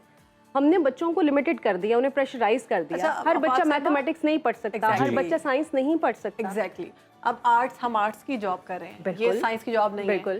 ज़्यादा हमारे पाकिस्तान में जो जॉब्स क्रिएट की जाती हैं या आगे से जाकर जो डिग्री ली जाती है वो आर्ट्स में ली जाती हैं। तो मैट्रिक में ये क्यों दिमाग माँ बाप बिठा लेते हैं कि बस ये आपने साइंस में ही मैट्रिक करना है वरना फेल हो और अनफॉर्चुनेटली वो जो साइंस हम पढ़ रहे होते हैं वो भी हम नहीं पढ़ रहे होते और वो हमें इस तरह से भी पढ़ाई नहीं जाती कि कभी भी जाके हम उसको यूज़ ही नहीं कर पाते। और रिजल्टेंटली हम बच्चों को बजाय इसके कि उनकी आगे प्रोग्रेस हो सके, ना हम उन्हें वो बेस लाइन नॉलेज दे पाते हैं, ना उनके अंदर हम वो क्रिएटिव स्किल्स डेवलप कर पाते हैं, ना सेंस ऑफ रिस्पॉन्सिबिलिटी डेवलप कर पाते हैं एक्सक्यूज़ मी, कि वो आगे चल के अपने आप को बेहतर तरीके से इस लाइन में जो है ना वो लेके जा सके। तो ये दौड़ कि आपने उसके लिए सब्जेक्ट क्या चूज़ करना है, इसके लिए तो देखें आपको बहुत ज़रूरी है कि बच्चे का इंटरेस्ट देखें, और माँ बाप से बेहतर कोई नहीं जानता। वैसे डॉक्टर साहब, कई बार बच्चे खुद कंफ्यूज होते हैं कि वो क्या सब्जेक्ट पढ़ें, क्योंकि अब जैसे दोस्त यार जो है वो साइंस पढ़ रहे हैं जी, वो डॉक्टर बनना चाहते हैं, तो हम उसी कंपनी में रहते हुए वही शौक पाल लेते हैं, लेकिन खुद से समझ नहीं आ रही होती कि तो हम करें। अच्छा देखिए, बच्चों की तो एज है ना थोड़ा कंफ्यूज होने की, जाहिर है उनके मल्टीपल उनके पास इर्द गिर्द उनके पास ओपिनियंस आ रहे होते हैं, फिर वो फ्यूचर भी देख रहे होते हैं, फिर वो प्रेशर भी सोसाइटी का देख रहे होते हैं। लेकिन मेरी एडवाइस इसमें ये है कि पेरेंट्स, जैसे मैंने कहा, पेरेंट्स से बेहतर किसी को नहीं पता होता कि उनके बच्चों का रुझान किस तरफ है। अगर पेरेंट्स खुद नहीं आइडेंटिफाई कर पा रहे तो वो उनके टीचर्स के साथ जो है वो मशवरा करें, ज़रूर जाएं। ये जो पेरेंट्स टीचर्स मीटिंग्स रखी जाती हैं स्कूल्स में, इनका मकसद क्या है? इनका मकसद ये नहीं है कि आप रिजल्ट और रिपोर्ट कार्ड जो है वो सिर्फ रिसीव करें और उसको जो है वो बताएं कि ये क्या है क्या नहीं है। बेसिकली उनका मकसद ये है कि जो बच्चे की एबिलिटीज़ हैं या बच्चे के अंदर कुछ लैग्स हैं, आप उनको डिस्कस करें। आप टीचर से इस चीज़ पे काउंसलिंग लें, गाइडेंस लें कि हम आपके बच्चे का इंटरेस्ट लेवल क्या है, और ख़ुद पेरेंट्स इस चीज़ को आइडेंटिफाई करें। और खुदा का वास्ता है, ये जो 4-5 डोमेन्स आपने पकड़ी हुई हैं, इससे निकलें बाहर। अदरवाइज़ आप अपनी आधी जनरेशन जिसको आप इतने देखें ना, इस टाइम हमारे नौजवान जो हैं वो मोर देन 65% प्लस अब आपकी नौजवान नस्ल है, और वो सारी इसी ग्रुप में फॉल कर रही है। आप उसको डायरेक्शन लेस कर रहे लेकिन हैं। डॉक्टर साहब आपको लगता है कि आजकल के टीचर्स जो हैं वो अप्रिशिएट करते हैं अदर देन साइंस दूसरे सब्जेक्ट्स को भी? बिल्कुल करते हैं। क्योंकि कई दफा लेकिन मैंने तो टीचर्स में भी देखा हाँ, है कि जो वो parents बच्चों में कोई- फेवरेटिज्म करते हैं, जो बच्चे ज्यादा लाइक होते हैं उनको हर चीज में देखिए आगे टीचर्स के बारे में तो मैं ये कहती हूँ कि जो being a teacher, because I am myself a teacher, so being a teacher you have some super powers. आपके पास सुपर पावर्स होती हैं as a teacher. You can change and bring change जी। In life of your students. Definitely. आप positive change लाएं तो आप बहुत अच्छा अपने स्टूडेंट को बना सकते हैं, और आपका एक नेगेटिव कमेंट जो है वो आपके बच्चों की सारी ज़िंदगी भी ख़राब कर सकता लेकिन है। डॉक्टर साहब ये भी मैजिक वही टीचर कर सकता है जो बाय चॉइस टीचर है, जो बाय ऑप्शन ज्यादातर टीचर होते हैं कुछ नहीं वो मिला तो सिर्फ टीचर बन गए। देखिए रहम वो तो करें बहुत अपने जुल्म ऊपर भी, करता है। उनसे मैं यही कहूँगी कि अपने ऊपर भी रहम करें, अपनी नस्लों के ऊपर भी रहम करें कि अगर आपको अल्लाह ताला ने ये मुकाम और मर्तबा दे दिया है, अगर आप नहीं भी आपका इंटरेस्ट हमारे था, वैसे बड़ा आपने ज्वाइन कर लिया बड़ी है, सख्त तो बात। आप प्लीज इस चीज को कुछ ख्याल टीचर्स करें। का तो खौफ इतना होता है स्टूडेंट्स पे कि वो पढ़ ही नहीं पाते। आपको आता हुआ सब वो लेसन भूल जाता है। बड़ी सख्त बात करने लगी हूँ, लेकिन मैंने अपने इर्द गिर्द यही देखा है, क्लास का जो सबसे नालायक बच्चा होता है ना वो उसी स्कूल में टीचर बन जाता है किसी भी सब्जेक्ट का। अली हमारे साथ मौजूद है कॉलर कराची से। अली अस्सलाम वालेकुम, क्या सवाल है आपका? कॉल Line कट drop गई है हो मेरे गई। ख्याल से, लाइन ड्रॉप हो गई। तो चलिए। टीचर के रवैये के बारे में बता दें कैसा होना जी, चाहिए? टीचर का रवैया जो है वो बहुत ज़्यादा मैटर करता है। देखिए जब हम क्योंकि मैं एक टीचर एजुकेशन इंस्टीट्यूट में हूँ और वहाँ पे हम टीचर्स ट्रेनिंग्स करवाते हैं, यानी टीचर्स जिसको प्री सर्विस ट्रेनिंग इंस्टीट्यूट कहते हैं। तो जब हम टीचर को कम्पिटेंट बना रहे होते हैं, या टीचर के अंदर जो कम्पिटेंट स्किल्स होती हैं उसके अंदर 3 स्किल्स, एक स्किल्स है, एक एटीट्यूड है और एक उसका नॉलेज लेवल है। जी। अब इन तीनों चीज़ों में जो सबसे बेहतरीन चीज़ टीचर को बनाती है वो उसका एटीट्यूड है। आपके पास बहुत अच्छा नॉलेज होगा, आपके पास बहुत अच्छी स्किल्स होंगी, यानी आपने सीख लिया कि टीचिंग मेथड्स क्या हैं, लर्निंग थेरीज क्या हैं, सब कुछ आपने पढ़ लिया, सीख लिया, जान लिया। लेकिन अगर आपका एटीट्यूड दुरुस्त नहीं है टुवर्ड्स योर लर्नर्स, तो आप अच्छे टीचर नहीं बन सकते। बिल्कुल ठीक। अच्छा, अब इस एटीट्यूड का मतलब हरगिज़ ये नहीं है कि आपने एक्सेप्ट किया कि मैं टीचर हूँ या नहीं हूँ। इस एटीट्यूड का मतलब ये है कि आप किस नज़र से अपने स्टूडेंट्स को देख रहे हैं। और सवाल बर्दाश्त करने की हिम्मत सवाल बर्दाश्त करने की हिम्मत है कि नहीं है, क्या आप अपने लर्नर को हमारे समझते हैं कॉलर कि नहीं हमारे साथ समझते हैं। हैं। आपसे मैं सॉरी, आपको यहाँ पर कट करना पड़ेगा। उस्मान कराची से। अस्सलाम वालेकुम उस्मान, क्या सवाल है आपका? वालेकुम सलाम जी। मेरी बेटी है वो 7th क्लास में पढ़ती है। जी। तो अब उसके साथ हम जब पढ़ाई के मुतालिक बात करते हैं ना, तो अब हमने देखा वो ना झूठ बोलने लग जाती है। मतलब हमें वो कहती है कि मैं बिल्कुल ठीक जा रही हूँ, लेकिन उसकी कॉपीज में या जब हम उसके टीचर से बात करते हैं तो वो हमें लगता है कि वो ना हमसे छुपाती है। हालांकि हम उसको डांटते भी नहीं है, उसकी मम्मा भी उसको नहीं कहती, हम बड़े प्यार से चलते हैं, लेकिन फिर भी वो पता नहीं क्यों खौफ खाने लग गई है। तो किस तरीके से हम उसके इस खौफ को ख़त्म कर सकते हैं? डॉक्टर साहब एनी असल में क्वेश्चन? मैं इनका पहला हाफ सवाल नहीं सुन जी, सकी। वो कह रहे उस्मान हैं ये कि कह रहे हैं कि उनका उनकी ये- बेटी 7th क्लास में, ओके। और वो कह रहे हैं कि जी उन्होंने उस बच्ची ने अब झूठ बोलना शुरू कर दिया कि कि मैं बहुत परफॉर्मेंस अच्छा कर रही उसकी हूँ। कुछ और होती है, लेकिन वो बताते हैं कि सब बहुत अच्छा है। अच्छा, अब ये तो बड़ा क्लियर साइन है ना कि आप कि डराते अगर हैं। बच्चा जो है वो छुपा रहा है आपसे, तो there is something wrong with the kid. अब यानी या तो टीचर का कोई प्रेशर है या फिर घर पेरेंट्स वालों की का। तरफ से कोई ऐसी चीज़ है, मतलब बज़ाहिर पेरेंट्स को नहीं लग रहा होता, उन्हें लग रहा होता कि हमने बड़ा कंफर्टेबल इन्वायरमेंट दिया है, लेकिन हो सकता है किसी वक्त में उन्होंने कोई ऐसी बात कही हो, कोई ऐसा प्रेशर क्रिएट किया हो, या कुछ ऐसा ऐसी कंडीशन रख दी हो कि अगर ये नहीं होगा तो ये नहीं होगा। जी। अक्सर हम सारी कंडीशंस ला के बच्चे की पढ़ाई पे ही रखते हैं। अगर तुम्हारी पढ़ाई ठीक ना हुई तो ये नहीं हो जाएगा, तुम जो मर्जी करते रहो, बस तुम्हारी पढ़ाई ठीक होनी चाहिए, तुम्हारे मार्क्स Exactly. अच्छे आने चाहिए। अगर तुम्हारे मार्क्स अच्छे नहीं आएंगे तो तुम्हें ये चीज़ भी नहीं मिलेगी, नहीं ये चीज़ मिलेगी, भी नहीं नहीं मिलेगी। अब बच्चे उस प्रेशर में, और कुछ बच्चे बहुत सेंसिटिव होते हैं। अच्छा, वो उनको लगता है कि हम अगर ये चीज़ें शेयर करेंगे तो ये हमारी सेल्फ रिस्पेक्ट या सेल्फ एस्टीम को भी कम कर देगा, तो बाज़ का शेयरिंग नहीं कर पाते। देखिए, अगर बच्चे के अंदर ये चीज़ डेवलप हो गई है ना अर्ली एज में कि वो शेयरिंग नहीं कर रहा और अपने पेरेंट्स के साथ शेयरिंग नहीं कर रहा, तो this is the most dangerous thing जो कि उसकी आने वाली सारी ज़िंदगी की पर्सनैलिटी को भी इफेक्ट करेगी। तो आपने अपने बच्चों के साथ ये वाला कंफर्ट जोन ज़रूर रखना है कि बच्चा एटलीस्ट आपके साथ कम्युनिकेट कर सके और झूठ ना बोले। और झूठ ना बोले। और यही वजह है कि बाद में जाके जब एडल्टहुड की फेज में जाता है बच्चा, तो फिर वो, जिसे आप कहते हैं ना बच्चे ख़राब हो जाते हैं, बिगड़ जाते हैं, जी। बाहर के माहौल में जो है वो शामिल हो जाते हैं। उसकी रीजंस यही है कि जब उन्हें घर में वो वेंटिंग नहीं मिल रही होती तो वो दूसरों के साथ करते हैं, और बाज़ औक़ात वो गलत दोस्तों की कंपनी में फिर जो है वो वेंटिंग चली जाती तो है। और इस वो सारे केस मसाइल में शुरू यानी हो कि जाते हैं। पेरेंट्स को जो है वो अपना बिहेवियर देखना बिल्कुल, चाहिए कि बिल्कुल, वो उसको बच्चे को नोटिस ज़्यादा करना है, प्रेशराइज क्योंकि नहीं करना। 6-7 साल की बच्ची की उम्र जो है उसमें ऑफ कोर्स पेरेंट्स का डॉक्टर साहब बहुत अभी ज़्यादा हमारे साथ एक यंग कॉलर हैं जी, ये खुद स्टूडेंट हैं, अहमद Okay. इनका नाम है, रावलपिंडी से। अस्सलाम वालेकुम अहमद, कैसे हैं आप, क्या सवाल है आपका? मेरा सवाल ये है कि जीन्स पाक क्या सवाल है आपका अहमद? आराम से बात करें, संभल संभल के। अहमद जो है वो मुझे लग रहा है कि कोई टिकटॉक वीडियो बना रहा है कॉल पे साथ साथ जो अहमद मुझे ने उसका सवाल सवाल नहीं समझ करना आया था, है। उसने बस टीवी पे अपनी आवाज सुननी थी, वो सुन के मेरे ख्याल से चली चलिए, गई। That is good. अहमद इस वजह से नंबर नहीं आते। अच्छा, यहाँ पे मैं एक बहुत अहम मौजू पे भी बात करना चाहूँगी, उनके तालीमी उसके हवाले से बात हो रही है। हमारे यहाँ कुछ बच्चे ऐसे हैं जिनकी डाइवर्स लर्निंग नीड्स होती हैं, यानी उनकी जो लर्निंग नीड्स हैं वो बाकी बच्चों से मुख्तलिफ होती हैं, जिसको आप आम तौर पे लर्निंग डिसेबिलिटीज़ या लर्निंग डिफ़िकल्टीज़ के अंदर आइडेंटिफाई करते हैं, यानी उनको रीडिंग एंड राइटिंग के प्रॉब्लम्स होते हैं जी। अच्छा, इसमें अजीम ऐसा है कि ये बच्चे वो नहीं हैं कि जिनका आईक्यू लेवल कम होता है। सही। इनका आईक्यू लेवल नॉर्मल होता है, लेकिन पेरेंट्स ये हमारे पास आके कहते हैं कि मुसलसल हम बहुत सारी कोशिश कर रहे हैं, सप्लीमेंट्री एजुकेशन भी देते हैं, बच्चा बार बार फेल हो जाता है या किसी एक सब्जेक्ट में, ख़ास तौर पे जैसे 3 बहुत कॉमन इसमें हैं, रीडिंग, राइटिंग और मैथमेटिक्स, जिसको डिसकैलकुलेलिया, डिस्ग्राफिया और डिसलेक्सिया कहते हैं। जी, ये मैं इसलिए बात कर रही हूँ कि हमारी एक बड़ी नंबर और एक बड़ी तादाद जो है ना, वो इन बच्चे जो हैं इन चीज़ों को डिसलेक्सिया सफ़र का कर रहे शिकार हैं, है।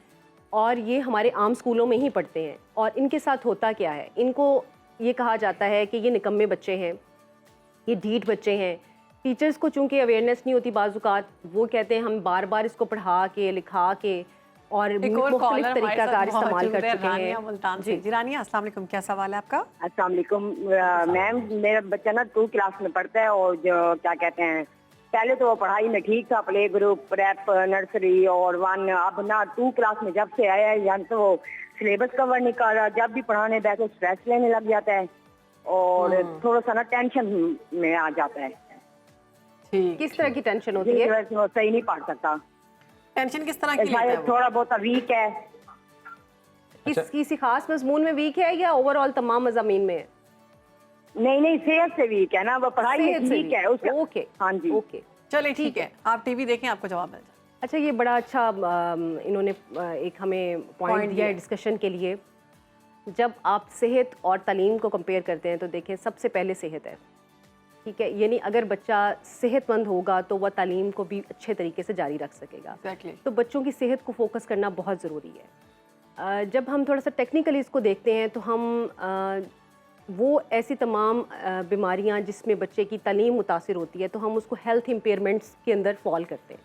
हेल्थ इम्पेयरमेंट्स का मतलब है कि ऐसी कोई जिस्मानी हालत, ऐसी कोई जिस्मानी बीमारी जिसकी वजह से बच्चे की तालीम मुतासिर हो रही हो।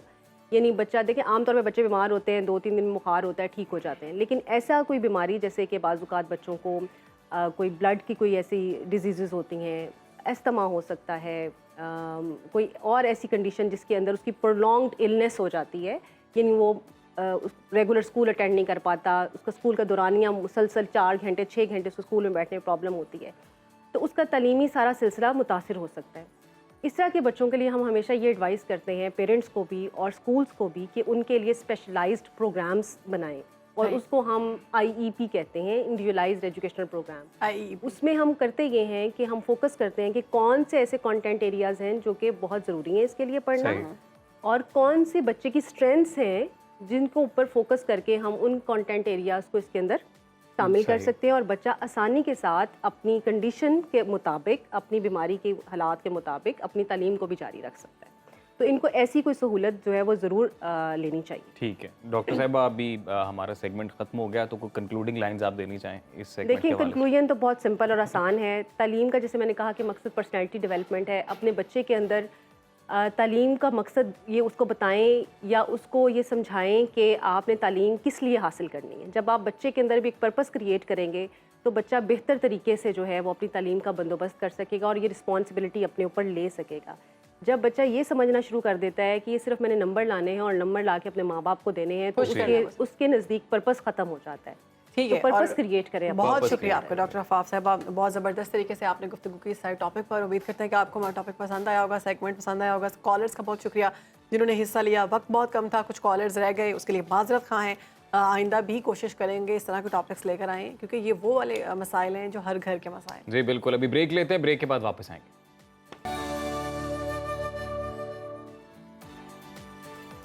Welcome back after the break नाजरीन। अब आलमी मंजरनामे पर नजर डालते हैं। हिजबुल्लाह पर एक और बड़ा साइबर हमला हो गया है। लेबनान का दारुल हुकूमत बैरूत एक बार फिर धमाकों से लर्ज उठा। लेबनान में पेजर धमाकों के बाद हिजबुल्लाह के इस्तेमाल में जो हैं वॉकी टॉकीज़ वो भी अब धमाकों से फट गए और धमाकों के बाद मुतादिद घरों और गाड़ियों में आग लग गई। धमाकों के नतीजे में कम अज़ कम 3 अफराद जाँ बहक और सैकड़ों अफराद के जख्मी होने की इतलात भी मौसूल हो रही हैं। अरब मीडिया के मुताबिक 300 से जायद अफराद जख्मी हैं, जिनमें मुतादिद की हालत तशवीशनाक बताई जा रही है, जिससे हलाकतों में इजाफे का खदशा भी जाहिर किया जा रहा है। जी, अब ईरान ने लेबनान में होने वाले साइबर हमलों की शदीद अल्फाज में मजम्मत करते हुए इसे सहूनी रजीम की जानिब से दहशतगर्दी और मैस मर्डर साजिश करार दिया है। दूसरी जानिब गजा में इसराइली दरिंदगी जारी है। गुज़िश्ता 24 घंटों में मजीद 26 फ़लस्तीनियों को शहीद कर दिया गया है, जबकि हमास के जवाबी हमले में कमांडर समेत 4 इसराइली फौजी हलाक हो गए। इसराइली दहशतगर्दी पर सऊदी वली अहद शहजादा मोहम्मद बिन सलमान ने इसराइली हमलों की शदीद मजम्मत करते हुए 2 टोक अल्फाज में यह वाज़ेह किया है कि जी फ़लस्तीनी रियासत के क़याम तक इसराइल से ताल्लुकात कायम नहीं हो सकते हैं, जबकि अक़वाम मुत्तहिदा की जनरल असम्बली ने फ़लस्तीन पर इसराइली कब्जे के खिलाफ एक करारदाद मंजूर की है, जिसमें इसराइल से मुतालबा किया गया है कि वो फ़लस्तीनी इलाकों से अपने गैर कानूनी जो उनका तसल्लुत है वहाँ पर जो मौजूदगी है उसे ख़त्म करे। करारदाद में 124 वोट आए हैं करारदाद के हक में, और जबकि अमरीका समेत 12 ममालिक ने इस करारदाद की मुखालिफत की है। तो इस तमाम सूरत हाल पर बात करेंगे। हमें ज्वाइन कर चुके हैं तज्ज़ियाकार अब्दुल साहब और साइबर हमलों और इसमें जदीद टेक्नोलॉजी के इस्तेमाल पर बात करने के लिए digital rights activist Asad Baig साहब ने हमें ज्वाइन किया है। बहुत शुक्रिया दोनों मुअज़्ज़ज़ मेहमानों का। सबसे पहले मैं आपकी जानिब आऊँगी। अब्दुर्रहमान, लेबनान में ये जो हमले हुए हैं और साइबर हमले शुरू कर दिए उन्होंने, पहले उन्होंने पेजर डिवाइसेस को ब्लास्ट किया, अब ये भी खबर आई है कल के वॉकी टॉकीज़ जो हैं वो भी ब्लास्ट करवा दिए। कितना ख़तरनाक है ये सिलसिला। तो अब तो आप किसी तरह से भी महफूज नहीं है। क्या मोबाइल फ़ोन्स तक भी ये बात पहुँचेगी फिर? बिस्मिल्लाहिर्रहमानिर्रहीम, बिल्कुल आपने ठीक कहा कि ये पूरी दुनिया के लिए और सिक्योरिटी पैराडाइम के लिए एक बहुत ही तशवीशनाक बात है कि टेक्नोलॉजी को वेपन के तौर पर इस्तेमाल किया जा रहा है जी। और जो कम्युनिकेशन सिस्टम है, चाहे वो मोबाइल फ़ोन है, इंटरनेट है, अब जो पेजर है वो उसको इस्तेमाल करने की बुनियादी वजह यही थी कि वो महफूज तस्वुर किया जाता था, उसको ट्रैक करना आसान नहीं था, उसकी सर्विलेंस इतनी आसान नहीं थी। आपको अभी हमारे जो डिजिटल एक्सपर्ट हैं वो बाकायदा तौर पे आपको उसके सिक्योरिटी फीचर्स के हवाले से भी बता सकते हैं। मगर अहम बात यह है कि 13 फरवरी को हिजबुल्लाह के सरबरा हसन नसरुल्लाह ने एक तकरीर की और उस तकरीर के अंदर उन्होंने बाकायदा तौर पर यह कहा कि आप अपने मोबाइल फ़ोन तोड़ दें, फेंक दें, संदूक में बंद कर दें, ये इसराइली जासूसों से ज़्यादा ख़तरनाक है।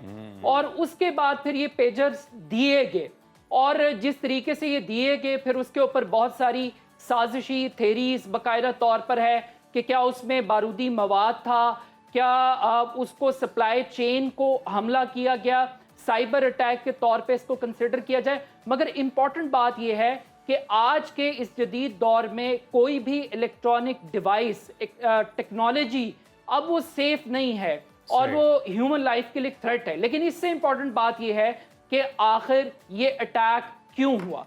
बुनियादी तौर पर जंग का मैदान तब्दील हो रहा है। ये यहीं से कंटिन्यू करेंगे इस जो अटैक की डायनामिक्स है, उसके बाद जो सूरत हाल है उस पर आपका तज्जिया। इससे पहले असद बेग से ये जान लेते हैं कि जो पेजर डिवाइसेस हैं वो किस टेक्नोलॉजी पे काम करती हैं, और जो अब तक की जो इतलात सामने आई है उसके मुताबिक कहा यही जा रहा है जी कि जितनी भी डिवाइसेस लेबनान की जो सिक्योरिटी एजेंसी हिजबुल्लाह उसके जो इस्तेमाल में थी उसमें एक्सप्लोजिव जो है वो मवाद वो लगाया गया था। तो ये पॉसिबल है? असद, ये बताइएगा। ये सबसे बड़ा सवाल इस वक्त ये नहीं है कि पेजर किस तरह काम करते हैं या उसकी सेफ्टी फीचर्स क्या होती हैं। जो सबसे बड़ा सवाल इस वक्त ये है कि 2 तरीके हैं उसको इन्फ्लुएंस करने के या उसको इंटरसेप्ट करने के। कुछ लोग आपको ये बताने की कोशिश करते हैं कि उन्होंने लिथियम बैटरीज को ओवरलोड किया। अगर आपको फुटेज देखें तो वो ब्लास्ट की फुटेज है, जब जो कि कोई प्लास्टिक एक्सप्लोजिव या सी टाइप एक्सप्लोजिव फटता है तो उसकी फुटेज है, उसकी बाकायदा एक माइक्रो रेंज आपको नजर आ रही है फुटेज में। तो लिथियम बैटरीज ऐसे नहीं फटती। लिथियम बैटरीज ओवरलोड होती हैं, बॉम्ब होती हैं, उनमें आग लगती है, वो फटती नहीं है, धमाका का मवाद नहीं होता हमारे जेबों में। नंबर 1। नंबर 2, 2 ऑप्शंस हैं, 2 तो हमारे पास चांसेस इस वक्त नजर आ रहे हैं। या तो ट्रांसपोर्ट में इंटरसेप्ट किया है या प्रोडक्शन लाइन में, सप्लाई चेन में उसको इंटरसेप्ट किया है। अगर तो प्रोडक्शन लाइन में इंटरसेप्ट किया है तो ये आपके लिए, मेरे लिए एक बहुत बड़ा क्वेश्चन मार्क बन गया है, बिकॉज फिर हमें नजर आ रहा है कि जो टेक्नोलॉजी कंपनीज हैं या तो वो कंप्लायंस में है या वो इंटरसेप्ट या वहां पे किसी किस्म की इन्फिल्ट्रेशन हो चुकी है। और अगर तो ऐसा हो चुका है तो फिर आप, मैं और दुनिया के तमाम जो वर्ल्ड लीडर्स हैं जो कि मोबाइल डिवाइसेस इस्तेमाल करते हैं, they should be very very of it now. Asad, इससे पहले हमने ये देखा कि हैकर्स जो थे वो सॉफ्टवेयर के हमले कर रहे थे। अब हम ये नई नौयत की चीज़ देख रहे हैं, हार्डवेयर हमले किए जा रहे हैं। अब क्या इसके बाद ये मोबाइल फ़ोन की तरफ भी आएगा ये मामला? देखिए, हमें नहीं पता कि कब मामला कहा जाएगा। मामला वो है जो आई थिंक अब्दुल रहमान ने शुरू में आपको बात की है कि वेपनाइजेशन ऑफ टेक्नोलॉजी हो रही है। देखिए, ये बिल्कुल वैसा ही, टेक्नोलॉजी कोई एक्सक्लूसिव चीज नहीं रह गई अब इस दुनिया में। ये बिल्कुल वैसा ही है कि आज से 500-600 साल पहले जब फौजें आती थी तो वो पानी के रिजर्वॉयर्स को पॉइजन करती थी लोगों को मारने के लिए, और वो that was a war crime, because आप इनडिस्क्रिमिनेटली सबको टारगेट कर। बिल्कुल इसी तरह टेक्नोलॉजी में अब, क्योंकि आपके मेरे हर रोज के इस्तेमाल की चीज है, और अब हम ये सवाल कर रहे हैं क्या ये सेफ है, क्या हमारा मोबाइल फोन फटेगा तो नहीं। बिल्कुल। और आप मुझे बताइए कि इससे किस कदर नुकसान है, और हमारा नुकसान इससे बहुत ज्यादा है। देखें, क्योंकि हमारी, अगर हम ये सोच रहे हैं कि हम इन प्लेटफॉर्म्स का, ये बहुत इंपॉर्टेंट बात है, मुझे एक मिनट दीजिएगा इसमें। अगर हम ये सोच रहे हैं कि हम प्लेटफॉर्म्स का बायकॉट कर देंगे, जिस तरह ग्लोबल कैंपेन्स चल रही हैं, फॉर इंस्टेंस कि टेक फॉर जेनोसाइड में प्लेटफॉर्म्स का बायकॉट, गूगल का, माइक्रोसॉफ्ट का एंड सो ऑन, उसमें भी हमारा अपना नुकसान है। क्योंकि आप सोचे एक मिनट के लिए कि हमारे लोग जो हैं पाकिस्तान में किस तरह से बिजनेसेस इनेबल करते हैं, ये कंपनीज किस तरह से हम रेवेन्यू जनरेट कर रहे हैं। तो हमें एक बहुत केयरफुल अप्रोच चाहिए होगी, और उसमें सिविल सोसाइटी, अगर मैं बता सकूं तो सिविल सोसाइटी का ज्यादा इंपॉर्टेंट रोल मुझे नजर आ रहा है बजाय इसके कि गवर्नमेंट्स का। ग्लोबल सिविल सोसाइटी का ज्यादा इंपॉर्टेंट रोल है कि क्या हम इसे भी डिजिटल दहशतगर्दी कह सकते हैं, ये जो भी मामलात हो रहे हैं, और अब वॉर डायनामिक्स क्या देख रहे हैं अब आप? जी बिल्कुल, आप इसे एक नई फॉर्म कह सकते हैं डिजिटल टेररिज्म की, और उसका जो जॉनरा और जो उसका एंगल है वो बहुत ज़रा फैल रहा है। लेकिन बड़ी इंपॉर्टेंट बात अभी हो रही थी मोबाइल फ़ोन के इस्तेमाल की। अगर आप इसराइल की तारीख देखें, मुसाद की तारीख देखें, तो आपको पता लगेगा कि हाईटेक बॉम्ब्स का जो इस्तेमाल है उसकी तारीख मुसाद की भरी हुई है। 1996 के अंदर याहिया अयाश, ये हमास से इनका ताल्लुक था और ये बॉम्ब बनाने के एक्सपर्ट थे। इनको इंजीनियर कहा जाता था, लक़ब इनको मिला था, और इनको 1996 के अंदर मोबाइल फ़ोन पहुंचाया गया जासूसी के ज़रिए, और वो मोबाइल फ़ोन फट गया और इनकी शहादत हुई। इसी तरीके से आप लेटेस्ट देख लीजिए, मोहसिन फ़खरेज़ादा, टेक्नोलॉजी का इस्तेमाल किया, उनकी गाड़ी में जो मशीन गन थी वो रिमोट कंट्रोल से चली और उनकी शहादत होगी। उसके बाद आप आगे बढ़ते जाइए, 1972 के अंदर एक महमूद साहब थे, उनके घर के अंदर टेलीफोन के अंदर बॉम्ब नस्ब किया गया और उनको टेलीफोन कॉल आई और वो ब्लास्ट कर गया। तो आपको बेशुमार इस तरह के वाक़यात मिलेंगे, लेकिन इस वाक़ये के अंदर एक चीज़ नहीं है। पहले होता था हाई प्रोफाइल अटैक, यानी आपने इस्माइल हानिया को टारगेट कर लिया, इंडिविजुअल एक्टिविटी कर दी, आपने कासिम सुलेमानी को टारगेट कर लिया, ये इंडिविजुअल अटैक था।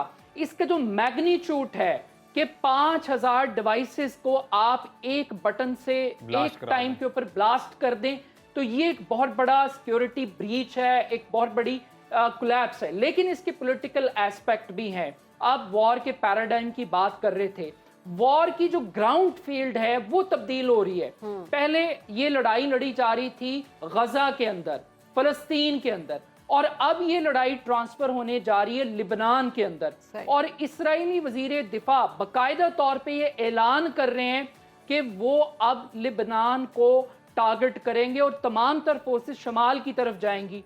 और शमाल की तरफ क्यों जाएंगी? आखिर हमास को के बाद हिजबुल्लाह को क्यों टारगेट किया गया? इसकी सबसे बड़ी और बुनियादी वजह यह है कि पिछले 11 माह के दौरान हिजबुल्लाह की जो मिसाइल हैं और जो ड्रोन्स हैं, उनकी वजह से 60,000 इसराइली आबादकारों को नकल मकानी करनी पड़ी है शुमाली बॉर्डर के एरिए से। और ये भी एक टारगेट सेट कर लिया है कि उन 60,000 लोगों को रेस्क्यू करना है। आपका पॉइंट आ गया है। बेग साहब, आपकी जानिब आऊँगी। ये नहीं लगता कि अब जदीद टेक्नोलॉजी जिस तरह से इस्तेमाल की जा रही है, डेटा तो आपका पहले ही महफूज नहीं था, अब आप घरों में भी महफूज नहीं है, आप घर में अपने बेडरूम में कोई डिवाइस फटेगी और पता नहीं चलेगा कि आप अगला सांस ले सकेंगे नहीं ले सकेंगे। ये जो टेक्नोलॉजी है ये दिन ब दिन खतरनाक होती जा रही है। देखिए यही यही यही कंसर्न है हमारा सबसे बड़ा। जिस तरह अभी आप बात कर रही हैं, इस तरह के सवाल मेरे जहन में भी घूम रहे हैं अभी। और ये जो हम टेक्नोलॉजी को अगर हम डीमोनाइज करना शुरू हो जाएंगे तो आप यकीन कीजिए वो हमारे अपने लिए बहुत ज्यादा नुकसानदेह होगा। बिल्कुल बिकॉज ये ऐसे वही टेक्नोलॉजी है जो आप मैं अब हर रोज इस्तेमाल करते हैं। आज जिस जूम के थ्रू हम बात कर रहे हैं, अगर कल हम ये सोचना शुरू कर दें कि जूम पे हमें कौन सुन रहा है, तो प्रॉब्लम हम इस पे बात नहीं कर सकेंगे किसी भी जी। सो यही वो कंसर्न है कि जो डीमोनाइजेशन या वेपनाइजेशन ऑफ टेक्नोलॉजी है, ये हार्म की तरफ लीड करेगी। आप इमेजिन करें कि अगर ऐसा हो जाए तो खुदा न खास्ता कितने ऐसे हमारे पाकिस्तान में बिजनेसेस हैं जो इम्पैक्ट होंगे, और ऑलरेडी हमारी जो इकोनॉमी का हाल है वो मजीद क्या होगा। तो इसका हल क्या है? बहुत क्विकली अगर मैं आपको बता सकूं, इसका हल जिसको हम अंग्रेजी में कहते हैं प्लेटफॉर्म अकाउंटेबिलिटी है of tech companies.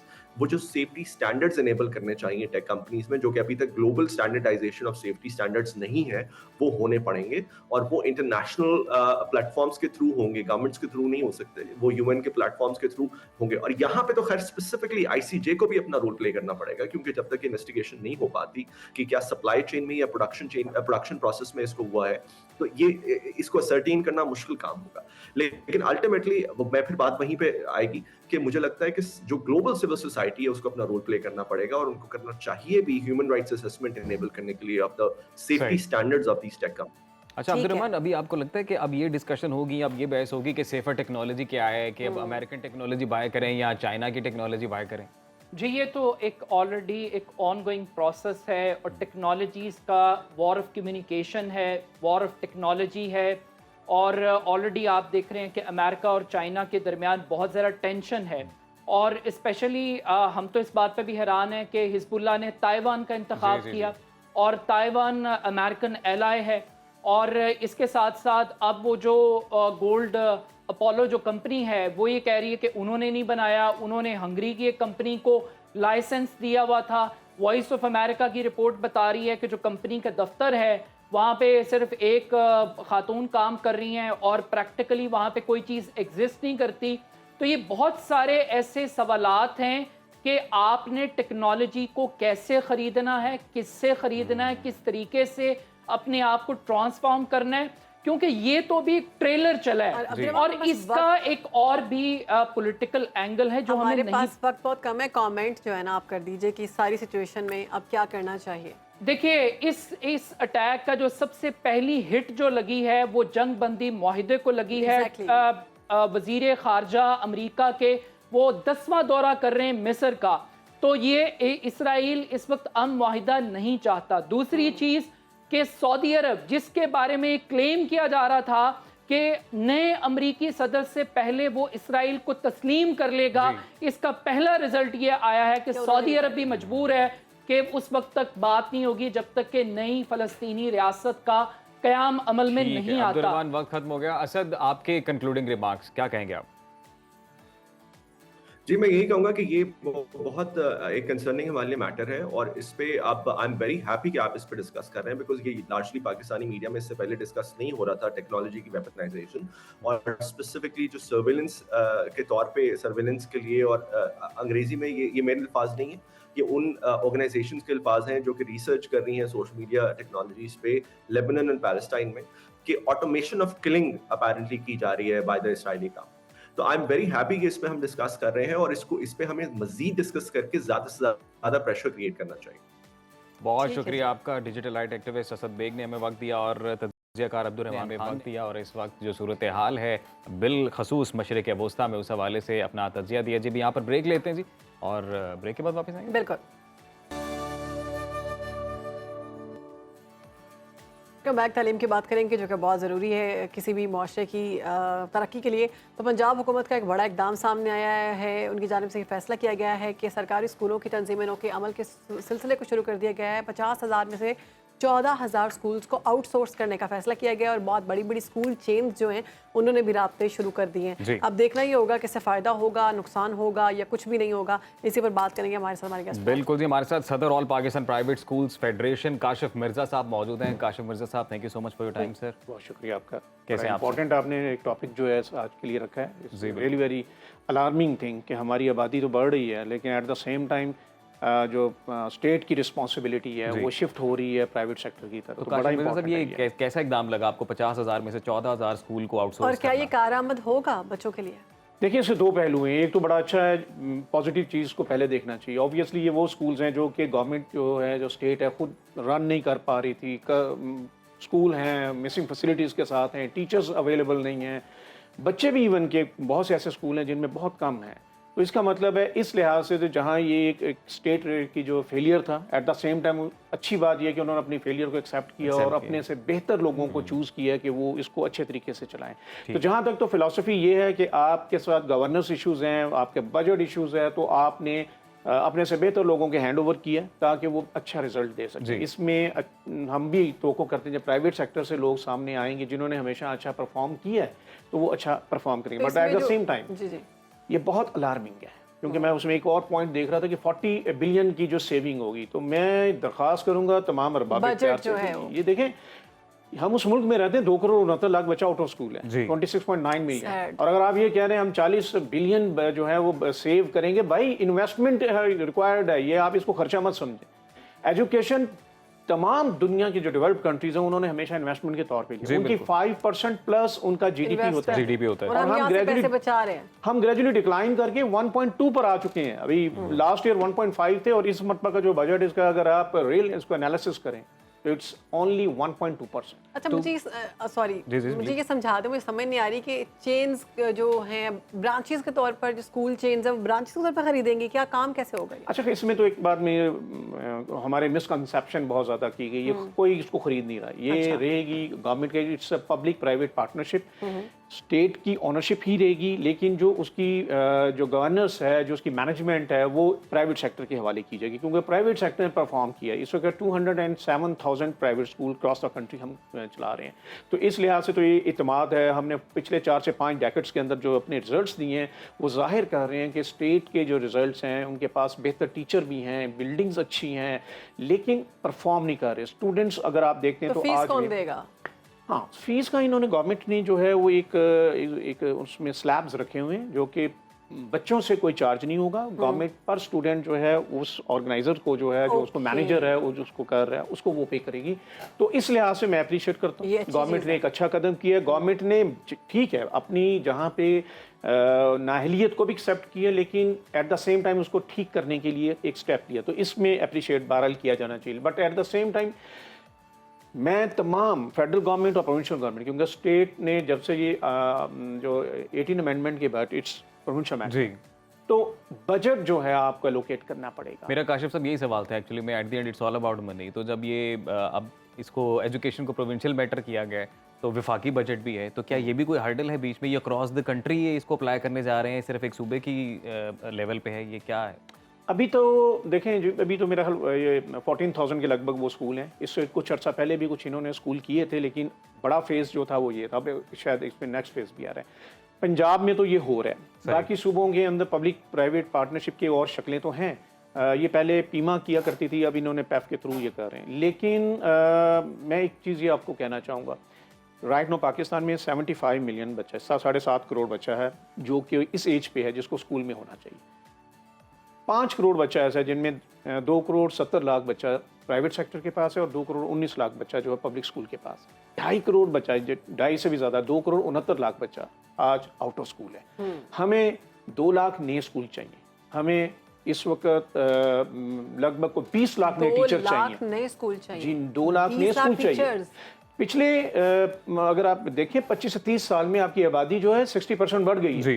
At the same time हमारे 1,52,000 स्कूल होते थे जो कि डिक्लाइन करते करते 1,30,000 हैं, जिसमें से फंक्शनल बामुश्किल 1,10,000। अभी ये सलाब की वजह से, उससे पहले पेंडेमिक की वजह से 40,000 के लगभग स्कूल बंद हो गए। तो इसका मतलब यह है कि स्टेट ने ये एक्सेप्ट कर लिया है कि वो अपनी जिम्मेदारी अदा करने से कहा से 25 ये article it's a state responsibility. आप उसको इम्प्लीमेंट करने के लिए आप पब्लिक प्राइवेट पार्टनरशिप को एक टूल के तौर पे यूज तो कर सकते हैं, लेकिन आप अपनी जिम्मेदारियों से जो है वो उदाबरानी ना सकते। काशिफ मिर्जा साहब, since you are one of the most relevant authorities, तो आप क्या सजेशन देते हैं या आपके नज़दीक क्या इसका हल क्या है? कि सिर्फ नए स्कूल्स बना दिए जाएं, स्कूल्स की तादाद बढ़ा दी जाए तो ये मसला हल हो जाएगा? नहीं, आज के दौर में ख़ास तौर पर हमारे पूरी ओवरऑल एजुकेशन सिस्टम को ओवरऑल करने की ज़रूरत है। देखें, today is the world of artificial intelligence. आपके टेक्नोलॉजी का दौर है। आज ओवरऑल आपका जो सिस्टम है, आज भी हम उसी सिस्टम को लेके चल रहे हैं और वो है नंबर गेम्स का। हमारे पास बड़ा कम है, ये भी कमेंट कर दीजिएगा। जो गवर्नमेंट टीचर्स हैं जो उन स्कूल्स में तैनात थे, जिन स्कूल्स में बच्चे ऑलरेडी पढ़ रहे थे और वो परफॉर्म नहीं कर सके, वो टीचर्स कहाँ जाएंगे? देखिए, उसके लिए गवर्नमेंट ने कुछ पॉलिसी जो है वो बनाई है, जो मेरे इल्म में है उसके मुताबिक उनको शिफ्ट किया जा रहा है किसी दूसरे जो उनके पब्लिक स्कूल हैं जो गवर्नमेंट के ही अंडर वो भी चलेंगे। तो प्राइवेट सेक्टर ऑब्वियसली वो अपनी जहाँ मैनेजमेंट लेकर आएगा, वो टीचर भी लेकर आएगा, और ऑब्वियसली वो जो टीचर होंगे वो परफॉर्मेंस की बुनियाद के ऊपर ही वो करेंगे। और यही वजह है कि हम पिछले 4-5 डेकेड से देख रहे हैं प्राइवेट सेक्टर परफॉर्म करें। It's good step, but at the same time इसमें बजट जो है गवर्नमेंट को एलोकेट करना होगा। बचत को छोड़ के इन्वेस्टमेंट की अपॉर्चुनिटी को लेकर। ठीक है जी, बहुत शुक्रिया काशिम मिर्जा साहब, बहुत शुक्रिया आपके वक्त का। और अच्छा इकदाम है जी, अच्छे इकदाम को सराहा भी जाना चाहिए कि देर आए दुरुस्त आए। चलें, स्टार्ट तो हुआ ये सिलसिला, जैसे काशिम मिर्जा साहब ने भी कहा कि, लेकिन इसका जो स्कोप है उसको बड़ा करना पड़ेगा, तो इंशाल्लाह ये मामला हल हो जाएगा। बिल्कुल जी, हमारे प्रोग्राम से हमें इजाज़त दीजिए। इंशाल्लाह कल आपसे मुलाकात होगी। अपना ख्याल रखें। अल्लाह हाफ़िज़।